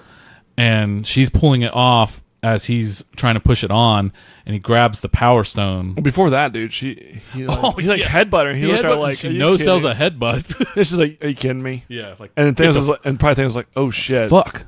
This bitch strong. Yeah, like... Yeah. I couldn't believe it. And he's gonna pick the little purple... He grabs the purple stone out, uses it in his other hand. Punches her in the face, and she's like, ouch. He gets blasted away. And he puts it back in. As soon as he puts it back in, though, Iron Man... Oh, yeah, we didn't mention this. There's a flood coming. Oh, Strange, yeah. Doctor Strange, that's what... He spent all his time protecting the flood. It was cool seeing him fight for a little bit, because he's using crazy shit, like sucking people down to hell. Yeah, I know. Like, just void. Yeah. But he has to be occupied so the whole battlefield doesn't flood, because I believe when it rained down fire again... It broke that dam or something. There was more water that's now flooding down. So he has a funnel cloud tornado thing sucking the water up. And just redirecting it, yeah. Yeah. But he looks over at Tony and just puts up the one. Before this, Tony asked him, like, are we on the right path? 14 million you saw. Is this the one? He's like, I can't tell you. If I tell you, it won't happen. And that's when... Now back to Thanos is putting back the glove on. Iron Man jumps up and grabs it and is struggling with him, but gets knocked down. It almost feels like this scene right here when he grabs it, because when they were on Titan, when they were trying to pull the glove off, they couldn't get the glove off. I bet you when Tony made that damn glove, he probably made some kind of ejection module in it to be able to pull. Yeah, well, and his tech recognizes his tech, so it might even respond to it. Because he was probably thinking when they were trying to do on Titan, he's like, man, I just wish I could take the gems out. Yeah. Or the stones, I mean. So, I thought that was pretty sweet. Yeah. And the glove was new to them. That's a lot of things, like, we had months to say, like, just cut his fucking arm off. Like, we're just fighting and we don't really know what, they don't really know the significance. Yeah. But, so Tony, it's revealed, because Thanos snaps and nothing happens, and then that... He's just, I'm inevitable. Yeah, I am inevitable. Yeah. Again. Yeah. But it sets what you've been doing this whole time is setting up for the coolest line. And the stones are coming up on the nanotech glove now, and Iron Man's looking over at him, and what's he say? I am Iron Man. Which I heard they had to go back and film that. Yeah. I heard that too. That they had an idea like, hey, we should actually say I am Iron Man. Yeah, and it's a full circle. Yep. And then he snaps and... Yep. Everything's away of Thanos' army. Yep. Everything starts turning to dust. You get a really cool moment with Thanos where he just knows he's defeated, and he just kind of sits down. He's looking around. You don't know if he's going to say anything or have what's going to be the thing, and then just slowly he just fades away. You got to see Thanos die twice in this movie, which is cool. Felt good. Like, hey, remember how much you fucking hate this guy? You get to see him die twice. Yeah. But using the glove essentially kills Tony Stark. Melts his whole half of his body. He's fucked up, and then the first person to him is War Machine. And he looks at him, and he can just tell they have that moment, like, this is it. Yeah, War Machine. It's the military mindset of I've seen enough to know that he's dead. Like, he's it. And then Spider-Man. And goddamn Tom Holland. Like, Mr. Stark, we did it. We won, Mr. Stark. Oh my god. I didn't actually cry as much as I thought I would because I think it was such a good ending to that character. Yeah. And he martyred himself, and he kind of gave up his selfish ways. Yeah. So it felt, if anything, it felt like good. Mm-hmm. It wasn't like, oh man, this is so sad, because I don't know. It felt, I wasn't choking up there. Oh, I was. I was choking up later on other things, but it was, I don't know, it just felt good. Like, even Pepper Potts didn't even really, she's like, I'm gonna miss you, kind of thing. You did your best. She said knew it was going to happen. She says, we'll be okay. Yeah. You can rest. And that's when it was cool that they showed the light, like her hand on his light, and that's what went off, and that's how you knew he was dead. But he doesn't really say anything. I think he says Pep when she gets like, yeah, because he's it's sad. It's for sure. I mean, I was definitely tearing, but I didn't die. Right. And then Thor and Captain America are standing there, and Captain America's tearing up. Oh yeah, I mean, he saved everyone. Yep. In more ways than one, not just because of Snap, but he's the one that did the time heist. He's the one that created that whole thing. Well, he's the whole reason. The reason why the whole of this has happened. Mm-hmm. Yeah. So this whole 22 movie is actually just an Iron Man story. It's the Stark saga. It's like the Star Wars Skywalker saga. Yeah. It's just a Stark saga. All the way from the beginning with his dad. Mm-hmm. So yeah, that happens, and then cut to his funeral. Yeah, this is the sad part. One of the coolest scenes, because everyone was there. Every good guy character that was alive still is pretty much there. Even that weird ass kid. Yeah, so I had to look that up afterwards. Joey told me about it. He's like, "Do you know who that kid was?" I was like, "No, I had no idea." He's like, "Dude, Blinn, his girlfriend." She's like, in the movie there, she's like, "That's the kid from Iron Man 3." I was like, "Are you kidding me?" How would you know? They must have just recently watched it or something. Yeah, but yeah, like they're panning up through everybody, and the cool we didn't even mention. So they put proof that Tony Stark has a heart, his original arc reactor, on a little floating reef. Yep. Put it out in the lake, and just seeing everybody there, like the panning, even like Fury, Captain Marvel. I was waiting for Goose. Yeah. Happy Hogan was there. Yeah. They had it broken down like his closest friends, and then it was like it span out to everybody. But yeah, the kid from Iron Man 3.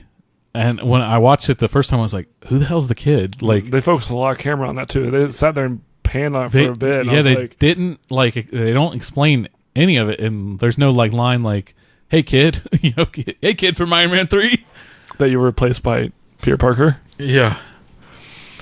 There was none of that. It was just a subtle nod to every fan that would get it and be like, oh shit, that's the kid.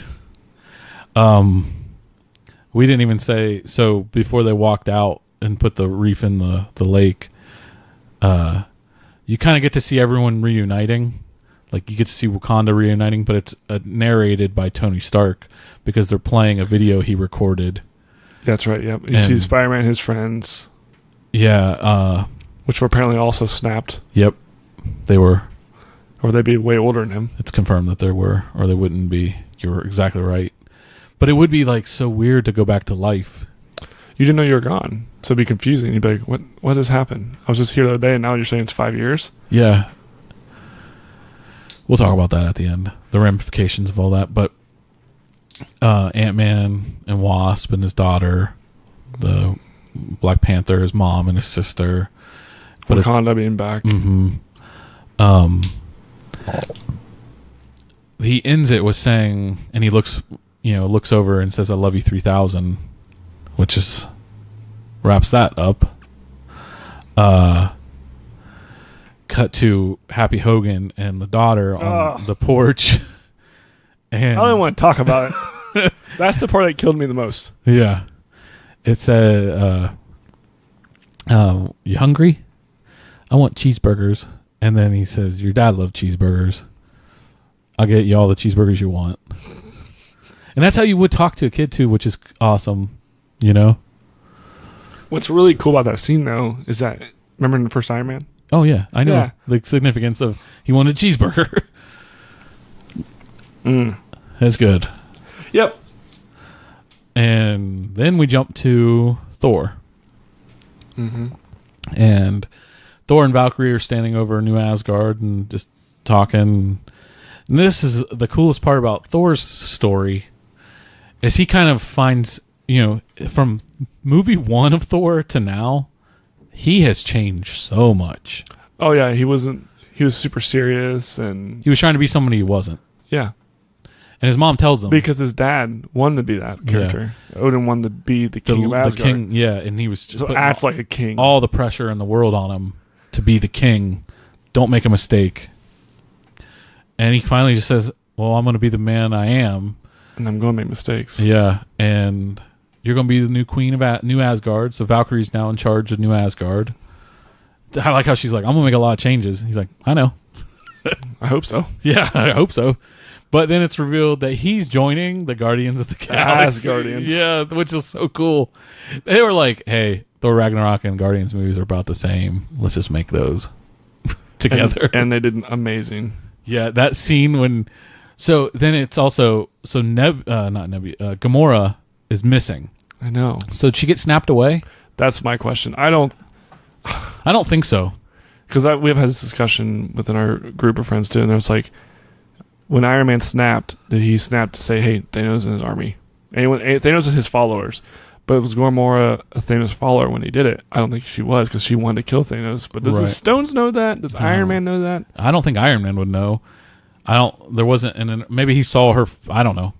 I don't think Iron Man's thinking, "I want to snap Thanos and Henchman 1, Henchman 2. Yeah. I think he probably said Thanos and all everyone Thanos he brought followers, here. Yeah. Thanos followers. Yeah.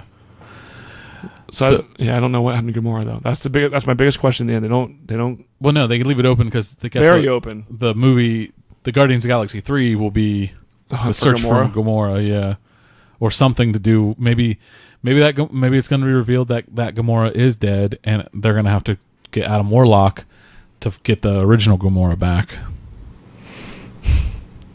Oh man. Because they've set up Adam Warlock being in the Guardians thing. Makes sense. Oh, but that is really cool back and forth and funny with Star-Lord's looking on the map. Thor walks up, changes the map, and like, "I'm the captain of the ship." And he calls him... he doesn't say Peter Quill. Quail. Quail. Quail? Yeah. It's Quill. He's like, "That's what I said." That's going to be if they really do make Guardians 3 with Thor and like it's Hemsworth, it's going to be the funniest. Yeah, because thing. During Avengers, they were hilarious, that dynamic between those two. Yeah. And I like when like Drax is like, "You should fight one another to be captain." And Rocket's like, "If you don't want to use guns, I have knives." "Oh, yes." Mantis is like, "Oh, yes, use knives." And I like the laughing. "We're not going to fight. I'm the captain." And then Thor just giving that, "Yes." Like staring at him. Oh, that right there. I wish Disney wouldn't have fucked everything up with James Gunn, because Okay, to backstory, James Gunn got fired for some he's rehired tweet. now. Yeah, he's rehired now, but he had already taken a job called Suicide Squad 2, Yep. and now he's going to make Suicide Squad 2 first instead of Guardians, when we would have cut Guardians earlier. Now it'll be like 2021. That's when they're going to start filming. Or like 2020 when they start filming Guardians or something.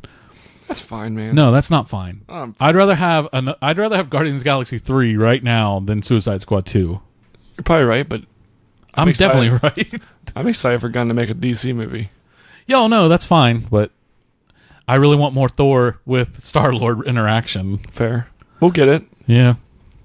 Then we jump to we're outside of the compound where you can see helicopters in the background cleaning up the debris, but Hulk and Falcon, Winter Soldier, and Captain America are there, and they're like, okay, Cap, you got to take all these back, put them right where we found them, kind of thing, the stones.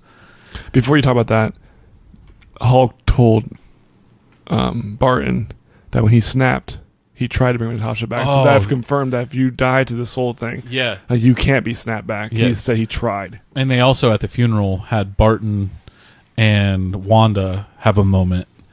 Yep. Because everyone else got loved ones to return, and they didn't. Barton got his family, but he lost Natasha. Yeah. I meant, like he lost Natasha, and Vision never came back. Yeah, well, because Vision got his fucking head ripped off, essentially. That was a nice, touching moment for them too. But yeah, you're right. You know, Hulk explaining, I tried to bring her back. So anyways, go back to your thing. The Captain America gotta go return the stones. Yep. Which I was like, he's taking that hammer to use it? No, he's taking it to return it. So Thor in that reality will get his hammer back. So he's going to eject Natalie Portman with the shit again. Can you imagine, like... I didn't think of that. So there's two things. How the hell does he get the Soul Stone back? Does he just toss it over the cliff and hope for the best? Yep. And he puts the shit back in Natalie Portman? Here's how... See, this is why I couldn't be Captain America. I would show up, just toss it, and bounce. Dude, I wouldn't put it back into her. And what's Captain America going to think when he sees Red Skull? I'm like bitch. Yeah, hey. Turns out...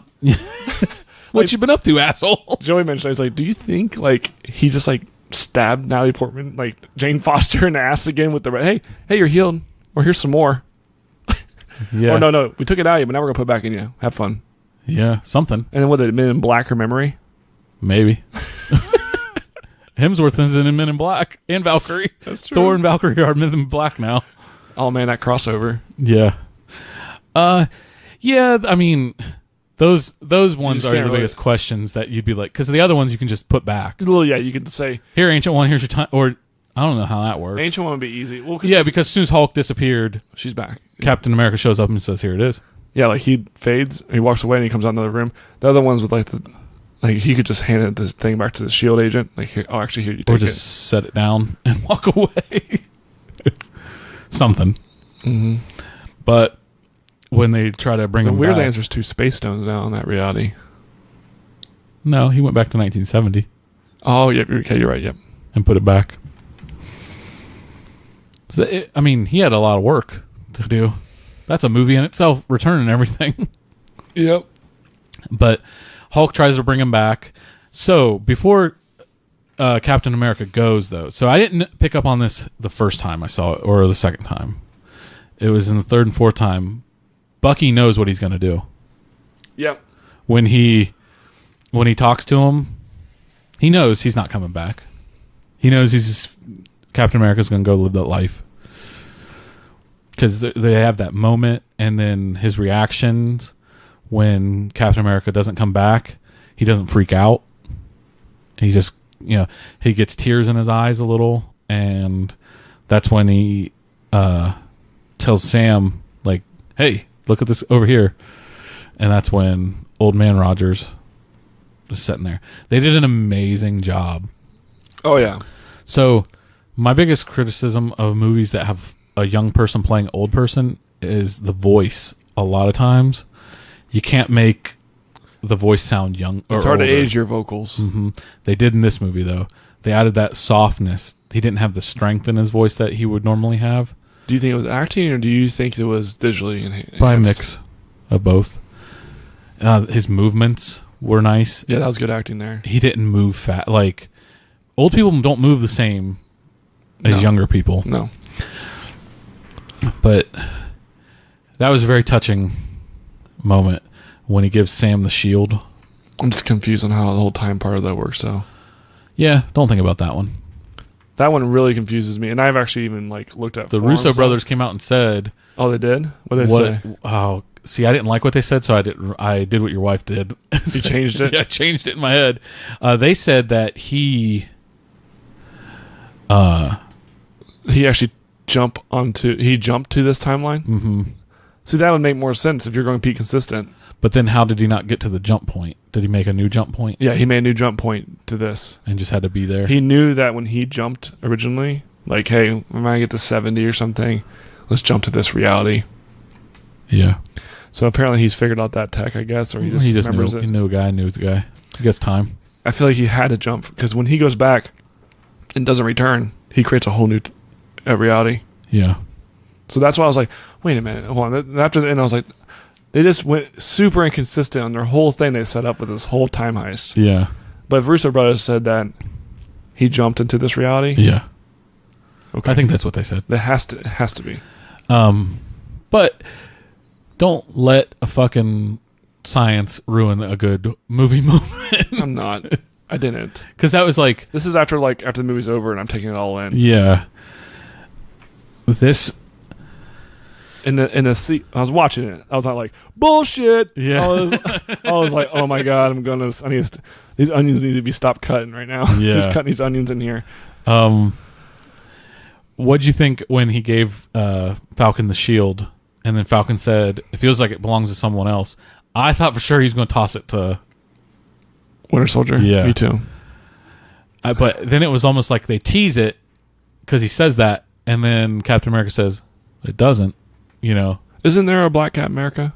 Yeah, Falcon ends up becoming Captain America. So does Bucky, though. That's why it could have been either. Online, I've read some criticism that Falcon doesn't have superpowers. Like, he's not going to be able to do the cool shit that Captain America can do with that shield that Winter Soldier could do. It's true. But I think we're going to get a different version of Captain America. He's still going to have the wings. He's still going to be Falcon. He's just going to have a shield. You know, that's how I have no complaints. That's how I would take it. Oh no, me either. That's cool. It's cool that I thought it was a really good way to kill off Captain America, though. Yeah. So a lot of people weren't happy that he didn't die another way. I loved it. I loved it too because how many? Okay, so you just want everyone to die in the battle? Yeah, that's not creative. No, this is like it's an interesting way to write off a character. Yeah, he died of old age, essentially. Mm-hmm. He's not even dead technically, but he's just like, oh, I'm too old for this shit. Literally. Danny Glover style. Yep. I'm too old for this shit.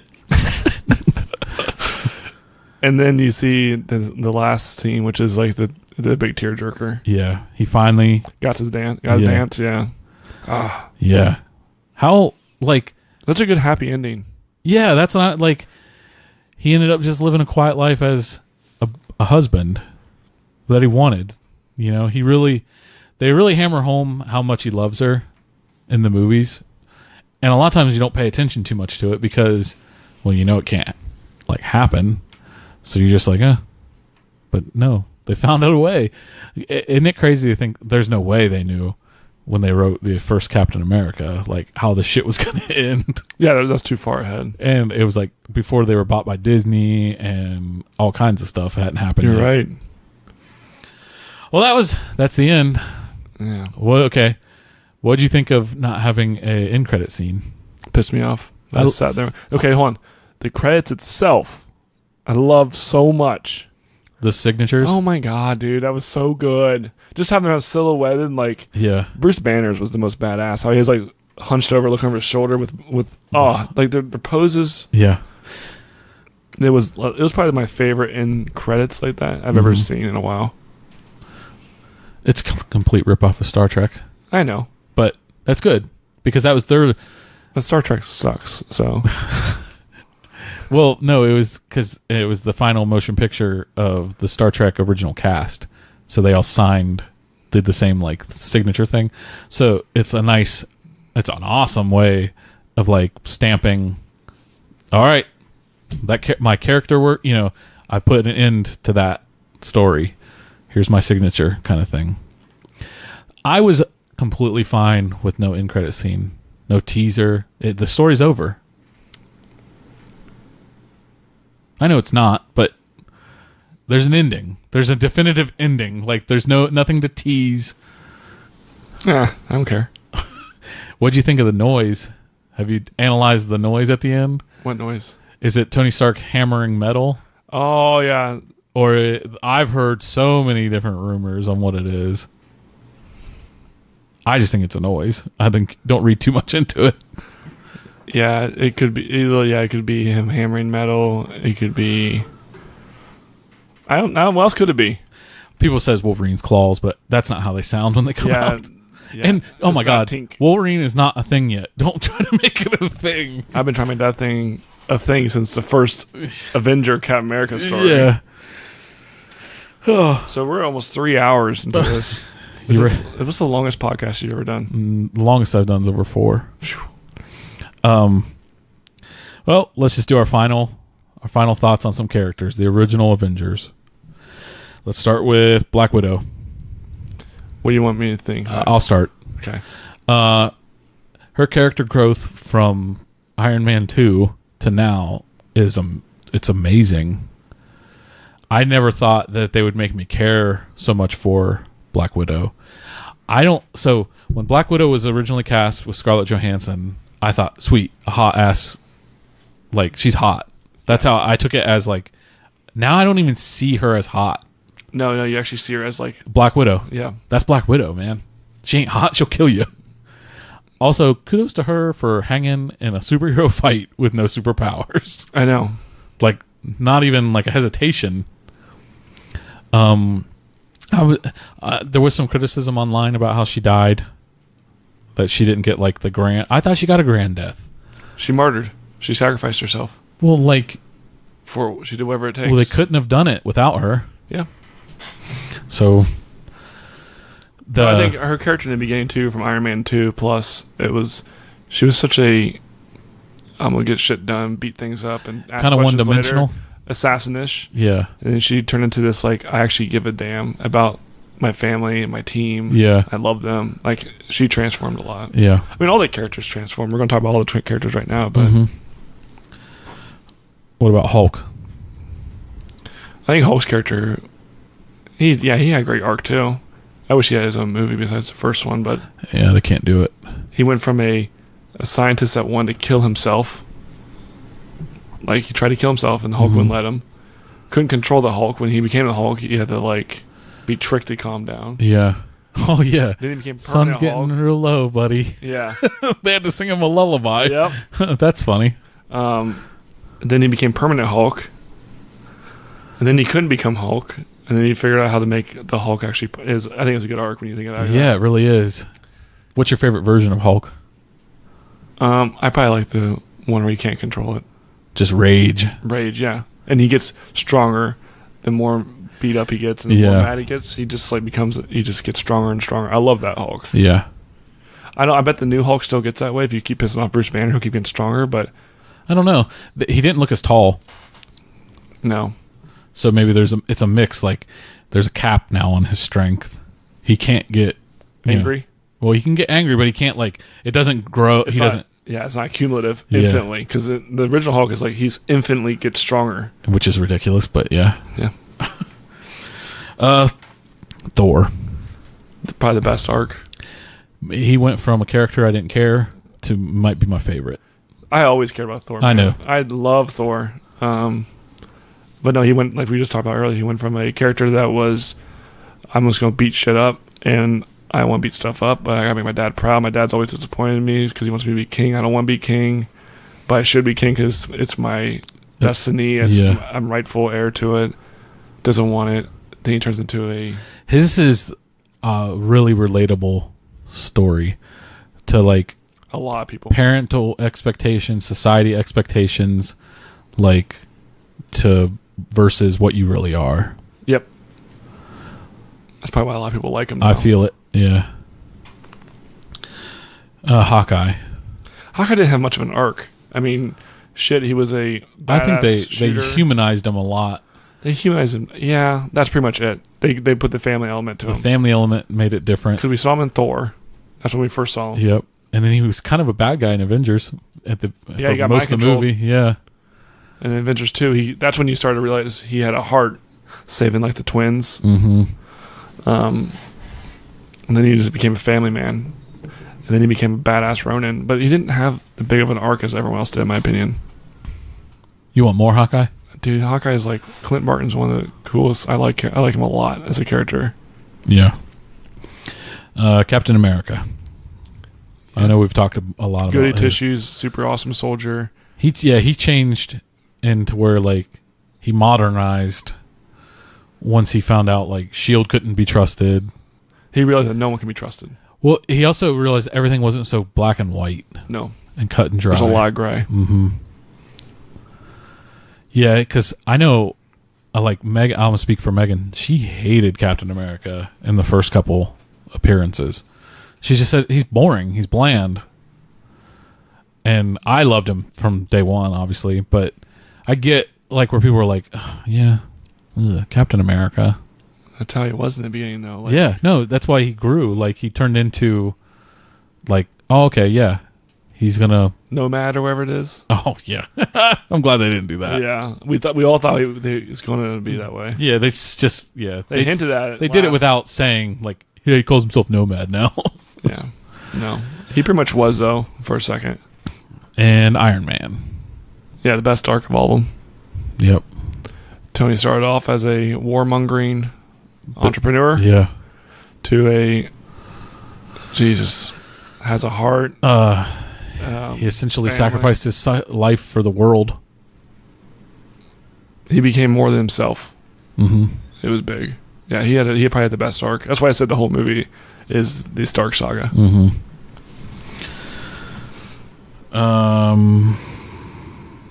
All right. Now, one more thing. So, if you snap back half the people at one moment, the ramifications are so bad. Like it's worse than probably leaving. I don't think we'd have enough food. Not right away. No, you're right. So some people are going to starve. Also, Not right away. Hey, That's not, you're dead. your job's no longer a thing. Or Your become- house was sold a long time ago. Also, your wife moved on. Yeah.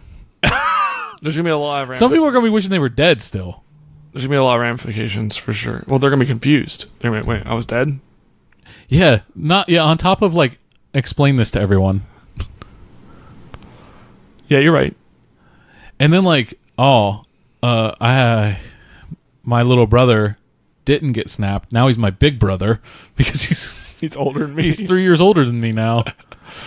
Oh, that's funny. Or like, there's just a ton. Twins. One twin got snapped. The other one, Yeah. they're identical. You're like, oh man, I can see why I'm gonna look like mine in 5 years. Yeah. You know, there's a ton of weird situations, and that right there alone is gonna be a business.